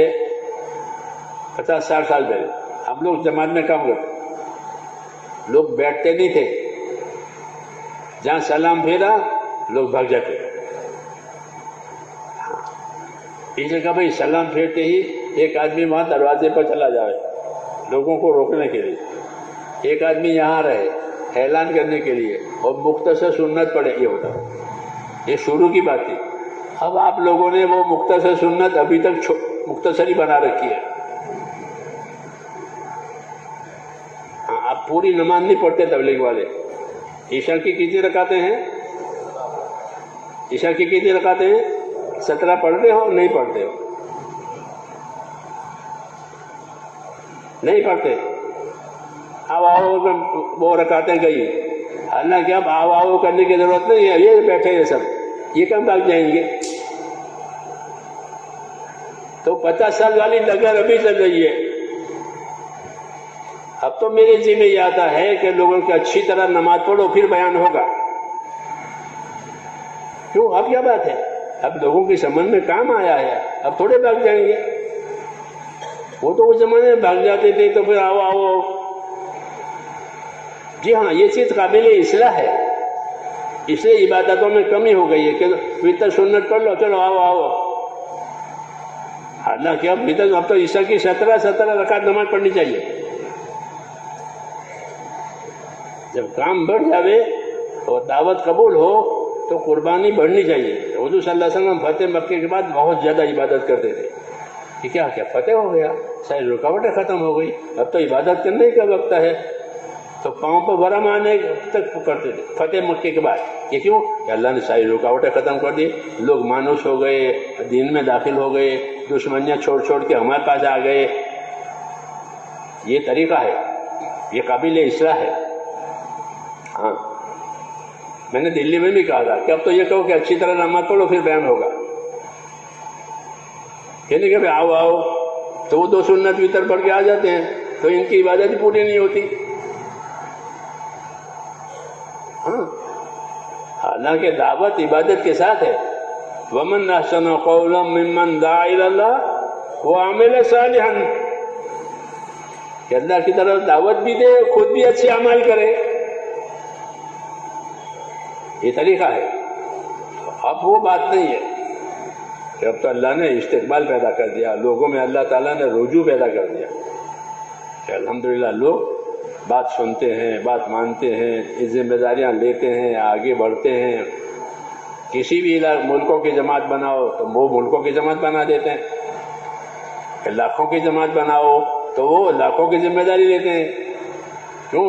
کہ لوگوں میں شعور آ گیا، سمجھ آ گئی ہے کام کی، تو اب ان کو آگے بڑھانے کی بات کہ آگے بڑھو اور استقامت کے ساتھ رہو، اور جو ذمہ داریاں دی جائے اسے اوڑھو، اور یہ نہیں ہے تو عبادت بھی زیادہ کرو۔ صحابہ عبادت بھی بہت کرتے تھے، یہ نہیں کہ خالی اللہ کے راستے میں جایا کرتے، ہمارے یہاں تو ایک ہی تصور ہے کہ وہ اللہ کے راستے میں جایا کرتے تھے، یعنی وہ اللہ کے راستے میں جاتے تھے اور عبادتیں بھی بہت کرتے تھے، کیونکہ عبادت تو اصل مقصد ہے، عبادت کے لیے تو پیدا کیا ہے۔ کس کے لیے پیدا کیا ہے؟ جان مال سے عبادت کرو، عبادت کے لیے تو پیدا ہوئے ہیں۔ تو دعوت کے ذریعے سے عبادت والی زندگی بننی چاہیے، اخلاق والی زندگی بننی چاہیے، قربانی والی زندگی بننی چاہیے۔ یہ معیار ہے، یہ معیار ہے کہ ہماری عبادتیں بڑی تراہم رکعن سجدہ۔ اللہ کے صحابہ کے بارے میں کیا آپ ان کو دیکھو گے کہ رکوع کرنے والے ہیں، سجدہ کرنے والے ہیں؟ کیا مطلب ہے؟ کہ عبادت میں مشغول رہتے ہیں، کیونکہ رکوع سجدہ صرف نماز میں ہے، کسی عبادت میں رکوع سجدہ نہیں ہے، کسی عبادت میں رکوع سجدہ ہے نہیں ہے، نہ حج میں، نہ روزے میں، نہ صدقے میں، کہیں رکوع سجدہ نہیں۔ رکوع سجدہ نمازوں میں ہے کہ ان کو آپ رکوع میں پاؤ گے، سجدوں میں پاؤ گے، یعنی عبادتوں میں پاؤ گے۔ کیوں؟ کہ ان کو جب دین ملا تو انہوں نے ہر سال میں اپنے آپ کو آگے بڑھایا کہ عبادتوں میں آگے بڑھا۔ ہمارا تو یہ نہیں کہ کٹوتی کر دی کہ بھئی 2 سنت 3 وتر پڑھ لو، چلو آ جاؤ، یہ نہیں بات۔ عبادت بڑھنی چاہیے، آخرت کی فکر بڑھنی چاہیے کہ میری آخرت میں کیا ہوگا۔ ہر صحابی یہ فکر کرتا ہے کہ میرے حضرت فرماتے تھے کہ ہر صحابی دنیا سے روتا ہوا گیا ہے۔ کیوں؟ انہوں نے گناہ کیے تھے، اسے روتے ہو گئے، لوگوں کے حق مارے تھے اسے روتے نہیں، وہ آخرت کی فکر میں رو رہے تھے کہ ہمارا کیا ہوگا، حالانکہ بہت کچھ کیا ہے۔ وہ یہی بات ہے کہ بہت کچھ کرے پھر بھی ڈرے، بہت کچھ کرے پھر بھی ڈرے۔ یہ اصلاح کی نشانی ہے کہ اصلاح ہوئی ہے، نہیں تو روٹین ہے، اصلاح نہیں روٹین۔ تو اصلاح میں اور روٹین میں فرق ہے کہ اصلاح یہ کہ بہت کرے پھر بھی فکر مند رہے کہ پتہ نہیں اللہ قبول کرتے ہیں نہیں کرتے، پتہ نہیں موت کس حال میں آتی ہے، یہ اپنی آخرت کے بارے میں ڈر ہے. یہ اصلاح کی نشانی ہے کہ کام کا یہی اثر ہے کہ جب کام ہضم ہوتا ہے تو اصلاح کی فکر اور آخرت کی فکر زیادہ ہوتی ہے. اس لیے آدمی زیادہ کام کرتا ہے، چپ کے بھی کرے، چپ کے کوئی نہیں جانتا، اور اپنا کام کرے. دینا ہو کسی کو تو دے، عبادت کرے، کوئی نہیں جانتا، اللہ جانتے. کیوں؟ کہ اللہ کو دکھانا ہے، اللہ سے لینا دینا ہے. تو یہ چیزیں کام کی وجہ سے بننی چاہیے. یعنی انفرادی زندگی میں دینداری آنی چاہیے. جو انفرادی زندگی ہماری ہے اس میں دینداری آوے، سنتوں کی پابندی آوے، واجبات ادا ہو جاویں، فرائض ادا ہو جاویں، سنتوں کی پابندی ہو جاویں.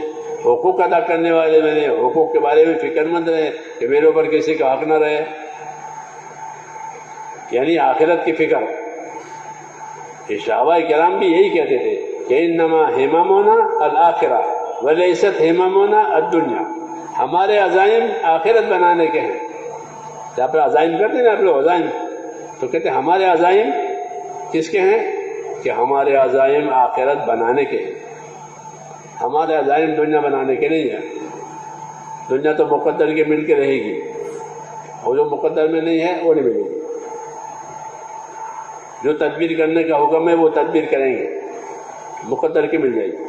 لیکن آخرت بنانے کا حکم ہے کہ آخرت بناؤ. تو اس لیے کہتے ہیں ہمارے عزائم آخرت کے ہیں. تو کام کا یہ اثر پڑنا چاہیے کہ جتنا ہم کام میں آگے بڑھیں ہماری آخرت کی فکر بڑھتی چلی جائے، ڈر بڑھ جاوے. کیا بڑھ جاوے؟ ڈر بڑھائے. ڈر آنا چاہیے. ڈر کا اثر یہ ہے کہ ڈر کی وجہ سے آدمی ترقی کرتا ہے. ترقی کس سے کرتا ہے؟ یا تو لالچ میں ترقی کرے یا ڈر میں ترقی کرے. کسی چیز کی لالچ ہو گئی تو اس میں ترقی کرتا ہے، یا پھر ڈر پیدا ہو گیا تو اپنے آپ کو بچانے کی فکر کرے گا. تو دین میں یہ ہے کہ اللہ کا ڈر اور آخرت کا ڈر پیدا ہونا چاہیے.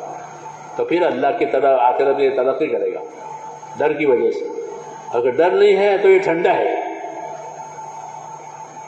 یہ کیسا ہے؟ ٹھنڈا ہے، یعنی بے فکر ہے. حدیثوں میں ہے کہ من خاف ادلج ومن ادلج بلغ المنزل، کہ جو ڈرا وہ تو جلدی چلا، اور جو جلدی چلا وہ اپنے منزل کو پہنچ گیا. قاعدہ ہے، آدمی کو ڈر ہو تو جلدی جاتا ہے. پھر بس نکل جائے گی، دکان بند ہو جائے گی، ڈاکٹر چلا جائے گی، جلدی چلو جلدی چلو. ڈر ترقی کا ذریعہ ہے. تو اللہ کا ڈر پیدا ہو جائے، آخرت کا ڈر پیدا ہو جائے تو یہ پھر اللہ والا کی طرف ترقی کرے گا.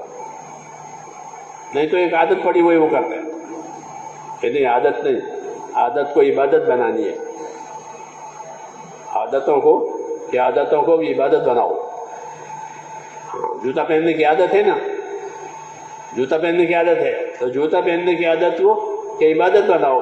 کہ پہننے کا طریقہ، نکالنے کا، جوتا پکڑنے کا طریقہ، اس سے وہ جوتا عبادت بن جائے گا. کہ پہننے کا یہ طریقہ ہے، اتارنے کا یہ طریقہ، جوتا پکڑنے کا یہ طریقہ ہے. ایک مثال دے رہا ہوں. جب کسی چیز میں وہ طریقے آئیں گے تو وہ پھر عادت نہیں ہے، پھر وہ عبادت ہے. اسی کا نام دین ہے. جو تبلیغ میں علم و ذکر ہے اس کا یہ مطلب ہے کہ علم و ذکر کے ساتھ چلو، اللہ کے راستے میں علم و ذکر کے ساتھ پھرو. خالی وقت نہیں پورا کرنا ہے، علم و ذکر کے ساتھ پھرنا ہے. علم و ذکر کیا مطلب ہے؟ دیکھیں کہ اس وقت میں کیا حکم ہے، اس وقت میں کیا حکم ہے، اور حکم پورا کرنے کا کیا طریقہ ہے. تو جو حکم ہے وہ علم ہے، وہ طریقہ ہے وہ ذکر ہے. یہ مطلب ہے علم و ذکر کا کہ اس وقت میں کیا حکم ہے، کہ اس میں یہ حکم ہے، اور اسے پورا کرنے کا یہ طریقہ ہے. وہ ہوا ذکر. تو یہ ہر حال میں کہ میں تجارت میں ہوں، تجارت میں کیا حکم ہے، اور تجارت میں حکم کرنے کا کیا طریقہ، وہ پورا کرنے کا کیا طریقہ ہے. تو یہ اس کا ذکر ہو گیا. تو ہر لائن میں علم و ذکر ہے.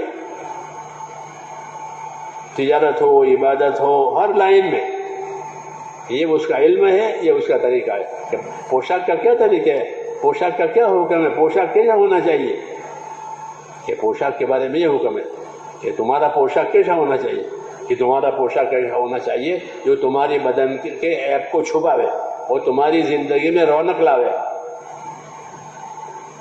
کیا لاوے؟ رونق.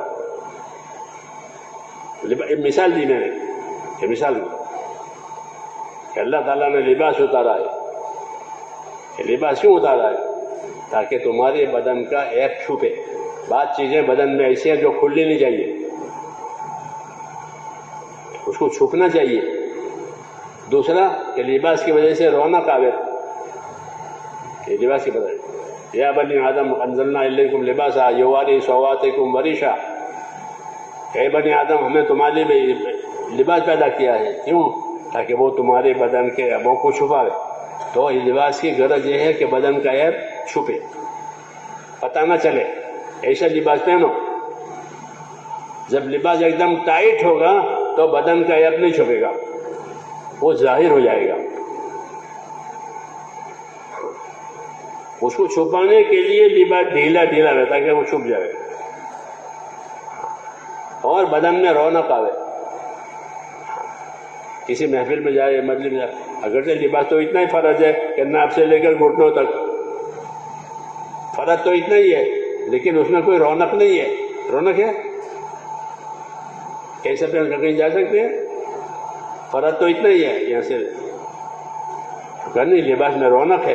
لباس رونق کیا ہے؟ مولانا منظور نعمانی صاحب نے لکھا کہ ہر زمانے کے لوگ اپنے زمانے کے نیک لوگوں کا لباس پہنے. کیونکہ ہر ملک میں نیک لوگ ہوتے ہیں، ان کا اپنا لباس ہوتا ہے. تو لباس کا کوئی خاص کوئی کٹنگ شریعت کی طرف سے نہیں ہے. تو پھر کیا کہ ہر زمانے میں جہاں کے نیک لوگ جو لباس پہنتے ہوں وہ لباس پہنے، تاکہ بدن میں رونق رہے. کیا رہے؟ اور بدن کا عیب چھپے. یہ میں نے مثال کے طور پر کہا کہ بھائی ہر چیز کی ایک غایت ہوتی ہے، کہ لباس کی یہ غایت ہے، کھانا کھانے کی یہ غرض ہے، یہ غرض ہے، تاکہ حکم بھی پورا ہو جاوے اور ضرورت بھی پوری ہو جاوے. حکم بھی پورا ہو جاوے اور ضرورت بھی ہو جاوے، تاکہ دین برباد نہ ہو اور ضرورت بھی پوری ہو جاوے. اس کے لیے ہمیں اللہ تعالیٰ کے حکم دیے ہیں اور طریقے دیے ہیں. محنت اسی لیے کرتے ہیں کہ وہ زندگی میں، ہماری زندگی میں اللہ کے حکم بھی آئیں اور طریقے بھی آئیں. یہ حکم ہے اور یہ طریقہ ہے، یہ حکم ہے، یہ طریقہ ہے. اس کو علم و ذکر کہتے ہیں تبلیغ میں. وہ علم و ذکر اسی لیے کہ ہر حال کا حکم دیکھو، اس کا طریقہ دیکھو، تاکہ ہر حال میں حکم والے بنو. کھانے میں، سونے میں، کمانے میں، شادی میں حکم والے بنو. علم و ذکر کے ذریعے سے یہ کمی پوری ہوگی. اگر علم و ذکر نہیں ہے تو وہ کمی رہے گی. اس لائن کو سیکھنا ضروری ہے، اس لائن کا علم ہونا ضروری ہے، پھر اس لائن پر عمل ہونا ضروری ہے. تو وہ عمل پورا ہو جائے گا اور ذمہ داری پوری ہو جائے گی. علم و ذکر کے ساتھ تبلیغ ہے، علم و ذکر کے ساتھ تبلیغ، علم و ذکر کے ساتھ. خالی نہیں پھیرا، خالی چکی پھیرے تو کیا ملے گا؟ تو خالی پھرنا ہوا، اندر علم و ذکر نہیں آیا تو پورا فائدہ نہیں ہوگا. علم و ذکر کے ساتھ. اس لیے تیسرا نمبر کیا رکھا ہے؟ علم و ذکر. کلمہ، نماز. تو نماز کے لیے نماز کا علم، زکوٰۃ واجب ہوئی تو زکوٰۃ کا علم، روزہ آوے تو روزہ کا علم، بیماری آوے تو کہ بیماری میں کیسا رہنا چاہیے اس کا علم. اسے علم کو تیسری جگہ پر رکھا کہ جو حال آوے اس کا علم اپنے اندر لو. میں غریب تھا، مالدار ہو گیا تو مالداری کا علم لو کہ مالداری میں کیا ہونا چاہیے. سمجھ میں آئی بات؟ تو اپنے کام کو سمجھنے کی بہت ضرورت ہے. فضائل کی کتابیں لکھی ہے شیخ نے، فضائل صدقات لکھی ہے. فضائل صدقات کا پہلا حصہ جو ہے وہ مالداروں کے لیے لکھا ہے، اور آخری جو حصہ ہے وہ غریبوں کے لیے لکھا ہے. کیوں کہ امت میں غریب لوگ بھی ہیں اور امت میں مالدار لوگ بھی ہیں. تو غریبوں کے لیے غریبی کا دین اور مالداروں کے لیے مالداری کا دین. یہی طریقہ ہے نا. یہ علم و ذکر کہ میری حالت مالداری کی ہے تو میرے پاس مالداری والا دین ہونا چاہیے، میری حالت غریبی کی ہے تو میرے پاس کیا ہونا چاہیے؟ غریبی کا دین ہونا چاہیے. کہ ہمارے بزرگوں نے اس طرح اس کام کو چلایا ہے تاکہ کوئی حالت جہالت میں نہ رہے. غریبی میں غریبی کا دین، مالداری میں مالداری کا دین، تجارت میں تجارت والا دین. نہیں تو جاہل ہے، جاہل ہو کے تجارت کرے گا کہ نہیں، جاہل ہو کے نہیں، دین کے ساتھ کرے. علم و ذکر کا میرے دوست یہ مطلب ہے کہ وہ ہر لائن میں ملے اس کو، تاکہ کوئی حالت جہالت سے نہ ہو. یہ مطلب تبلیغ کا ہے، علم و ذکر اس کو جاری کرنا ہے زندگی میں، تاکہ کوئی عمل جہالت سے نہ ہو بلکہ طریقے سے ہو. کیونکہ طریقوں کا نام دین ہے، جذبہ کا نام دین نہیں. تو جذبہ ہوتا ہے کہ جذبے کا نام دین نہیں ہے، کہ جذبہ تھوڑے دن رہے گا پھر ختم ہو جائے گا. وہ طریقہ کہ وہ تو باقی رہے گا، اس میں باقی رہنا بھی، ہم کو بھی باقی رہنا ہے. اس لیے زندگی طریقوں کا نام ہے. اپنی زندگی طریقوں والی بنانی ہے. محنت اسی لیے کرائی جاتی ہے کہ محنت کرتے کرتے مزاج دینی بن جائے. کیا بنے؟ دینی مزاج بنے، ایمانی مزاج بنے. ایمانی مزاج کس کو کہتے ہیں؟ کہ ایمانی مزاج وہ ہے جس میں اطاعت ہو. کیا ہو؟ اطاعت. ایمانی مزاج، کہ ایمانی مزاج یہ ہے کہ ایمان اندر آیا تو آدمی اطاعت کرے گا. ورنہ ایمان کا کیا مطلب ہے؟ ایمان کا کیا مطلب ہے؟ کہ ایمان کا تقاضا اطاعت ہے کہ اللہ نے اس کو ایمان دیا ہے تو میں اللہ کی اطاعت کروں گا. اب حکم دیا ہے اطیعوا اللہ واطیعوا الرسول، اللہ رسول کی بات مانو، تم ایمان والے ہو. تو ایمان کا تقاضا اطاعت ہے کہ ہر حال میں جو خدا کا حکم ہے وہ کریں گے، حق ادا کریں گے، اپنا بھی مخلوق کا بھی. جی ہاں، اسے دین بنتا ہے. اس کے لیے علم و ذکر تبلیغ میں ہے تاکہ ہر لائن کی معلومات رہے تھوڑی تھوڑی. جی ہاں، اور اس میں کمی کوتاہی نہ رہے، عمل ہو جاوے تو پھر وہ لائن پوری ہو جاتی ہے میرے دوست. اس لیے اس کو سیکھنا ہے، سمجھنا ہے، اس کو کرنا ہے، اور سیکھ سمجھ کر کریں تاکہ اس کا اللہ تعالیٰ صحیح فائدہ ظاہر کرے. اس لیے پھرنا بھی ہے اور بار بار پھرنا ہے، بار بار نکلنا ہے تاکہ یہ کمی ہماری دور ہوتی رہے اور زندگی ایمان کے ساتھ، عبادت کے ساتھ، علم و ذکر کے ساتھ، اخلاق کے ساتھ، اخلاص کے ساتھ زندگی بنے. یہ مقصد ہے. یہ سب چیزیں زندگیوں میں آوے اور اس کی داعی بھی بنے، اس کے بعد اس کی دعوت بھی دے. یہ ہمارے ذمے ہے. پھر اللہ کے ذمے ہے دلوں کا پلٹنا، کہ اللہ پھر دشمنوں کے دلوں کو بھی پلٹ دے گا حق کی طرف. یا ضدی ہوں گے تو اللہ انہیں نامراد بنائے گا. یہ ہوگا کہ وہ ضدی ہیں تو اللہ ان کو نامراد بنائے گا. ہاں، اور نہیں ہے تو اللہ ان کو ہدایت دے گا. تو اس طرح ہم خیر کے پھیلنے کا ذریعہ بنیں گے. اس کا خوش نصیب ہے وہ بندہ کہ جس کو اللہ خیر کے پھیلنے کا ذریعہ بناوے. تو ہم خیر کے پھیلنے کا ذریعہ بنیں کریں گے انشاءاللہ. ہاں، جو جو تقاضے دیے جائیں مشوروں سے اسے اوڑھ لیں اور اسے پورا کرنے کی کوشش کریں اور اللہ سے آگے کی مانگیں کہ اللہ موت تک اس طرح چلاوے اور اس میں ترقی دے ہم کو. اب بتاؤ جو جو طریقے آپ کو دیے جائیں گے، جو جو تقاضے دیے جائیں گے، اس کے پورا کرنے کے لیے کون کون تیار ہیں یہ اپنے آپ کو پیش کریں. میں نے اپنی بات ختم کر دی، اب آپ کو بولنا ہے.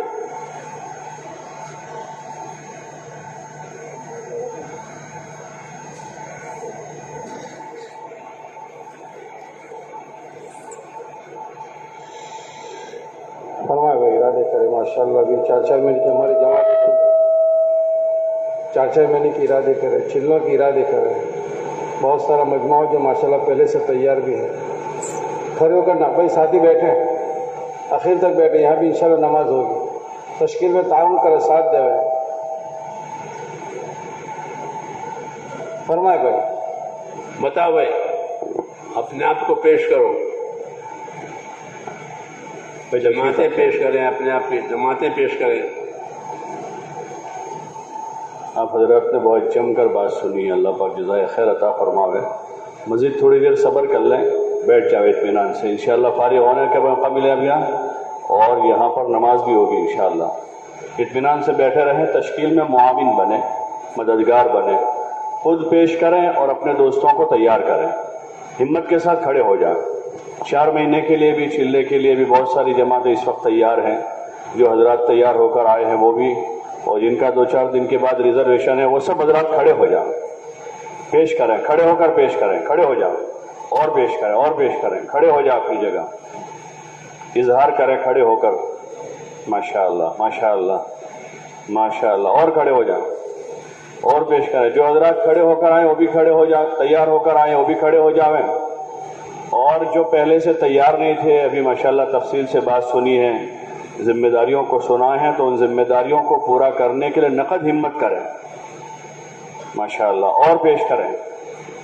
جن کے کچھ ارادے پہلے سے تھے، کچھ رکاوٹیں بیچ میں ہیں، اللہ سے مانگیں، آسانیاں پیدا کرواویں اللہ سے، اور ہمت سے پیش کریں ماشاءاللہ ماشاءاللہ ماشاءاللہ۔ اللہ قبول فرماوے، اور ہمت کریں، اللہ پاک آسان فرماوے، قبول فرماوے، اور ہمت کریں اور ہمت کریں۔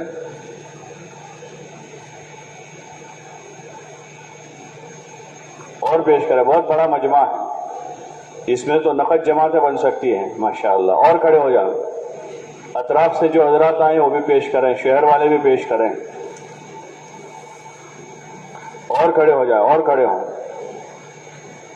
ماشاءاللہ ماشاءاللہ، اور پیش کریں، نقد ہمت کریں، نقد ہمت کریں۔ بہت سو کا سال ہو چکا ہے، 1.5 سال ہو گیا، بعضوں کے 2 سال ہو گئے۔ بزرگوں نے ایک ترتیب قائم کر کے ہمیں دی کہ 12 مہینے میں سے کم از کم 40 دن ہم راہ خدا میں لگا دیں اپنی تربیت کے واسطے، اور امت میں دین زندہ ہو اس کی فکر کے واسطے۔ ایک بہت آسان چیز ہے، اب بعضوں کے 1.5 سال، کسی کے 2 سال، کسی کے 3 سال ہو گئے، ہمت کر کے پیش کریں، نیت کریں گے تو اللہ کی مدد آئے گی، قدم اٹھانے پر مدد آتی ہے ماشاءاللہ، اور کھڑے ہوں، پیش کرتے رہیں۔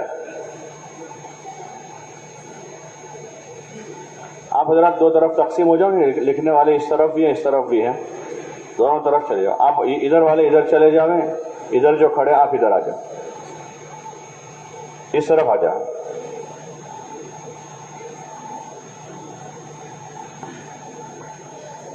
اچھا بھائی، نیت تو سبھی بناوے کہ انشاءاللہ اپنا سالانہ خروج وقت پر لگانے کی ترتیب بنائیں گے انشاءاللہ۔ اب جن کا سال ہو چکا ہے اور اوپر 2 مہینے 4 مہینے 6 مہینے ہو گئے، وہ تو یہ نیت کریں کہ انشاءاللہ آج کی اس مجلس میں نیت کرتے ہیں کہ جلد از جلد یہ جو جماعتیں ابھی بن رہی ہے انہی جماعتوں میں اپنی ترتیب بنائیں گے انشاءاللہ۔ کون کون بنائے گا انشاءاللہ؟ قریب میں ہی ذرا ہاتھ اوپر رکھو نا۔ اور کون بنائے گا ماشاءاللہ؟ اور یہ جو جماعتیں جا رہے ہیں ہفتے میں 10 دن میں، انہی جماعتوں کے ساتھ انشاءاللہ اپنا سالانہ وقت لگا لیں گے، کریں گے انشاءاللہ اس کی فکر۔ اچھا، اب مسجد والے بتائیں کون سی مسجدوں سے 4 مہینے کی اور چلوں کی جماعتیں لے کر آئے ہیں، یا بھی 2-4 دن 5 دن میں روانہ کرنے والے ہیں، وہ پیش کریں، جماعتیں پیش کریں اپنی۔ مدنی مسجد ماشاءاللہ، اور پیش کریں، اور مسجدوں والے پیش کریں، مسجد زبیر جی بھائی، اور پیش کریں، ظہور پورہ مسجد، رحمانیہ جی، مسجد اقصیٰ۔ جن کی 4 مہینے کی جماعت ہے ذرا وضاحت کریں کہ 4 مہینے کی جماعت ہے۔ 17 تاریخ کو پیٹ سے ایک جماعت ماشاءاللہ، اللہ مبارک فرماوے، قبول فرماوے جی بھائی۔ باریہ کہاں سے؟ مسجد عمران سے 4 مہینے کی 40 دن کی جماعت ماشاءاللہ۔ کون سی مسجد؟ مسجد عبدالرحیم سے ماشاءاللہ، محمدی مسجد 4 مہینے کی جماعت 40 دن کی۔ 2 حج سے کتنی جماعتیں؟ 4 جماعتیں ماشاءاللہ۔ ہالول سے ایک جماعت 4 مہینے کی 40 دن کی۔ کہاں سے؟ زکریہ مسجد 4 مہینے کی 2 جماعتیں چلے کی ماشاءاللہ، اللہ مبارک فرمائے، قبول فرمائے، اور پیش کرے میں، اور مسجد والے بتائیں۔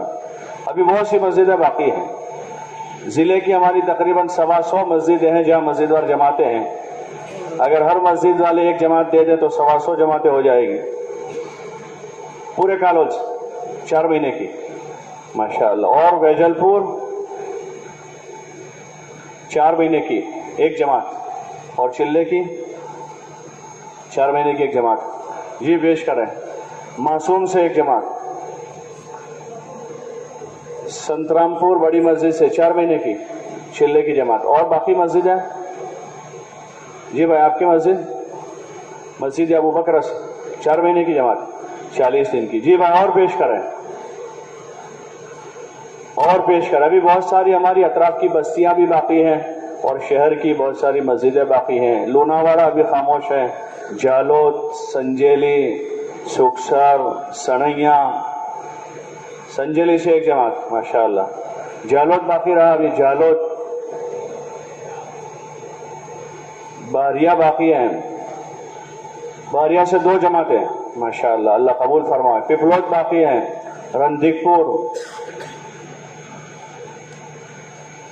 اور پیش کرے بھائی. اور مسجدیں ہماری شہر کی باقی ہیں, فتح پورہ سے ماشاءاللہ, اللہ قبول فرمائے. کہاں سے؟ مکی مسجد سے ایک جماعت ماشاءاللہ. مسجد اسماعیل ماشاءاللہ, مسجد یوسف ماشاءاللہ, اللہ قبول فرمائے. اور پیش کرے بھائی, اور پیش کریں. بلال باقی ہے, مسجد بلال, مسجد بلال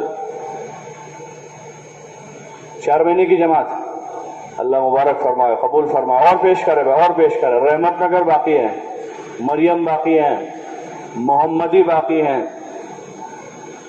محمدی کیا گئی جی بھائی, اور پیش کریں.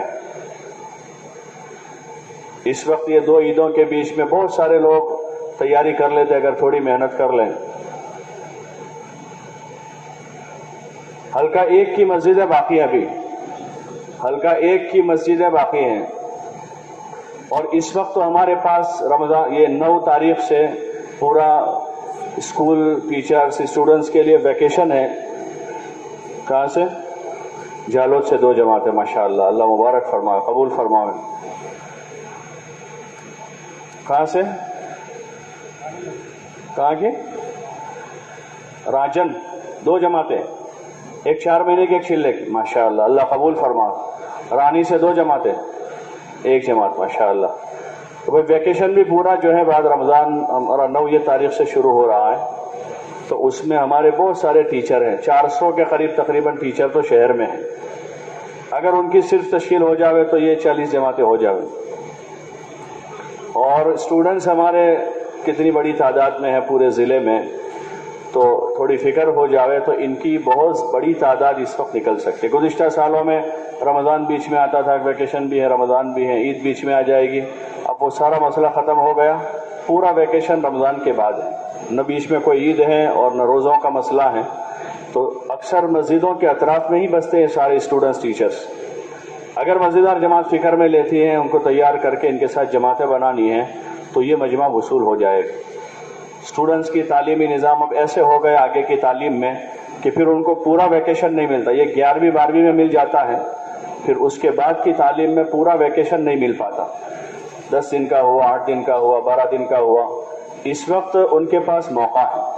ان کے چھوٹے چھوٹے مسائل ہوتے ہیں, کوئی بڑا مسئلہ نہیں ہوتا, تھوڑا ان کو لے کر بیٹھا جاوے, ذہن سازی کی جاوے. بعض والدین تیار نہیں ہوتے, گرمی بہت زیادہ ہے, اور جو بیچ میں یہ کچھ حالات چلے تو وہ ابھی تک لوگوں کے ذہنوں میں ہیں, کیونکہ وہ گھر کے گھر ہیں, وہ کہیں گئے نہیں ہیں یہاں سے, اپنے گھر میں اپنے محلے میں ہیں, تو ان کے ذہن میں وہی ابھی بھی. اور پوری دنیا کھلی ہوئی ہے, دنیا پھر رہی ہے. یہ جماعت ویسٹ انڈیز جا کر واپس آ گئی, اور ملاوی جا کر جماعتیں واپس آ گئی, دنیا کے ملکوں میں لوگ جا کر آ گئے. لیکن وہ چونکہ بیچارے اپنے گھر کے گھر میں ہیں, تو ان کے ذہن میں وہی ہے کہ بھائی حالات برابر نہیں ہیں, حالات ٹھیک نہیں ہیں. تو ان کو حوصلہ دلاوے, ہمت دلاوے, اور تیار کرے ان کو کہ ان بچوں کے پاس ابھی وقت ہے, اور وقت لگانے سے ان کا دینی مزاج بنے گا, نمازوں کی اعمال کی پابند بنیں گے, وہ اللہ رسول کی اطاعت کی ان کے اندر فکر پیدا ہوگی. یہ بات والدین کو سمجھاوے تاکہ ان کو آسانی سے روانہ کریں اور ان کی اچھی خاصی وصولی ہو سکے. فکر کریں گے انشاءاللہ. سارے پورے ضلع کے ساتھیوں سے گزارش کہ ان کے اوپر محنت کا نظام, ابھی بھی 4-5 دن ہمارے پاس باقی ہیں ویکیشن 9 تاریخ سے ان کا, تو اس کا نظام بناویں, ٹیچر حضرات بھی, اسٹوڈنٹس بھی, اور جو اسکول سے متعلق پیون ہیں، کلرک ہیں، رکشے والے ہیں، جو اسکول رکشہ چلاتے ہیں، تو ان سب پر محنت کر کے جن کی جماعتیں بن رہی ہیں تکمیل کریں.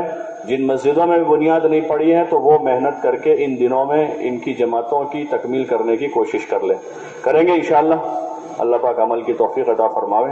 اب صبح بھی انشاءاللہ ہماری مجلس ہوگی، ابھی نماز کھانا وغیرہ ہوگا، تو اس میں اطمینان کے ساتھ، سکون کے ساتھ نماز بھی جیسے مولانا نے ہماری رہبری فرمائی، اصلاح فرمائی، تو اس کو ہمارا پورا مجمع قبول کریں کہ انشاءاللہ اطمینان سے پڑھیں گے انشاءاللہ. اور نمازوں کے بعد کے جو اذکار ہیں ان اذکار کی بھی پابندی کریں گے انشاءاللہ، کہ فوراً بھاگیں گے کھانے کی طرف. دیکھو اتنی زیادہ بھوک تو نہیں لگی ہوگی کہ آدمی سنت بھی نہ پڑھ سکے، ذکر بھی نہ کر سکے، اس لیے اطمینان سے اذکار پورے کریں گے. اور پھر اس کے بعد کھانا جو ہے ترتیب کے ساتھ، وہاں جہاں انتظام نیچے کیا ہے تو وہاں ترتیب کے ساتھ جا کر ایثار کے ساتھ کھائیں گے. پہلے ہم اور ساتھیوں کو آگے کر لیں، 2-5 منٹ 10 منٹ اگر دیر سے کھانا کھایا تو ہمارا کوئی نقصان نہیں ہوگا، ایثار کا ثواب ملے گا. اس لیے جلدی نہ مچاوے اور شور نہ کرے. اللہ پاک نے پورے جسم کی کسی حرکت میں آواز نہیں رکھی سوائے زبان کی. اور کھانے میں جو ہے کھاتے وقت زبان کی ضرورت پڑے گی، لقمہ چبا کر اس کو آگے بڑھانے میں، باقی تو ضرورت بولنے کی تو ہوتی نہیں ہے. لیکن پھر بھی جہاں کھانا ہوتا ہے اجتماعی، وہاں بہت شور ہوتا ہے. اور یہ ہمارا پورا تقریباً مجمع سلجھا ہوا ہے، وقت لگا ہوا مجمع ہے، اس لیے طے کریں کہ انشاءاللہ شور نہیں کریں گے اور ایثار کے ساتھ کھانا کھائیں گے.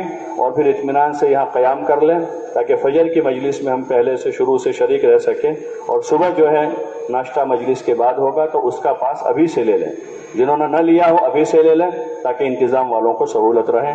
اللہ پاک عمل کی توفیق عطا فرمائے. نماز کی تیاری کر لیں. کتنا دینا نہیں ہوگا، بڑا مسئلہ. ٹھیک ہے 40 کا کر لیں.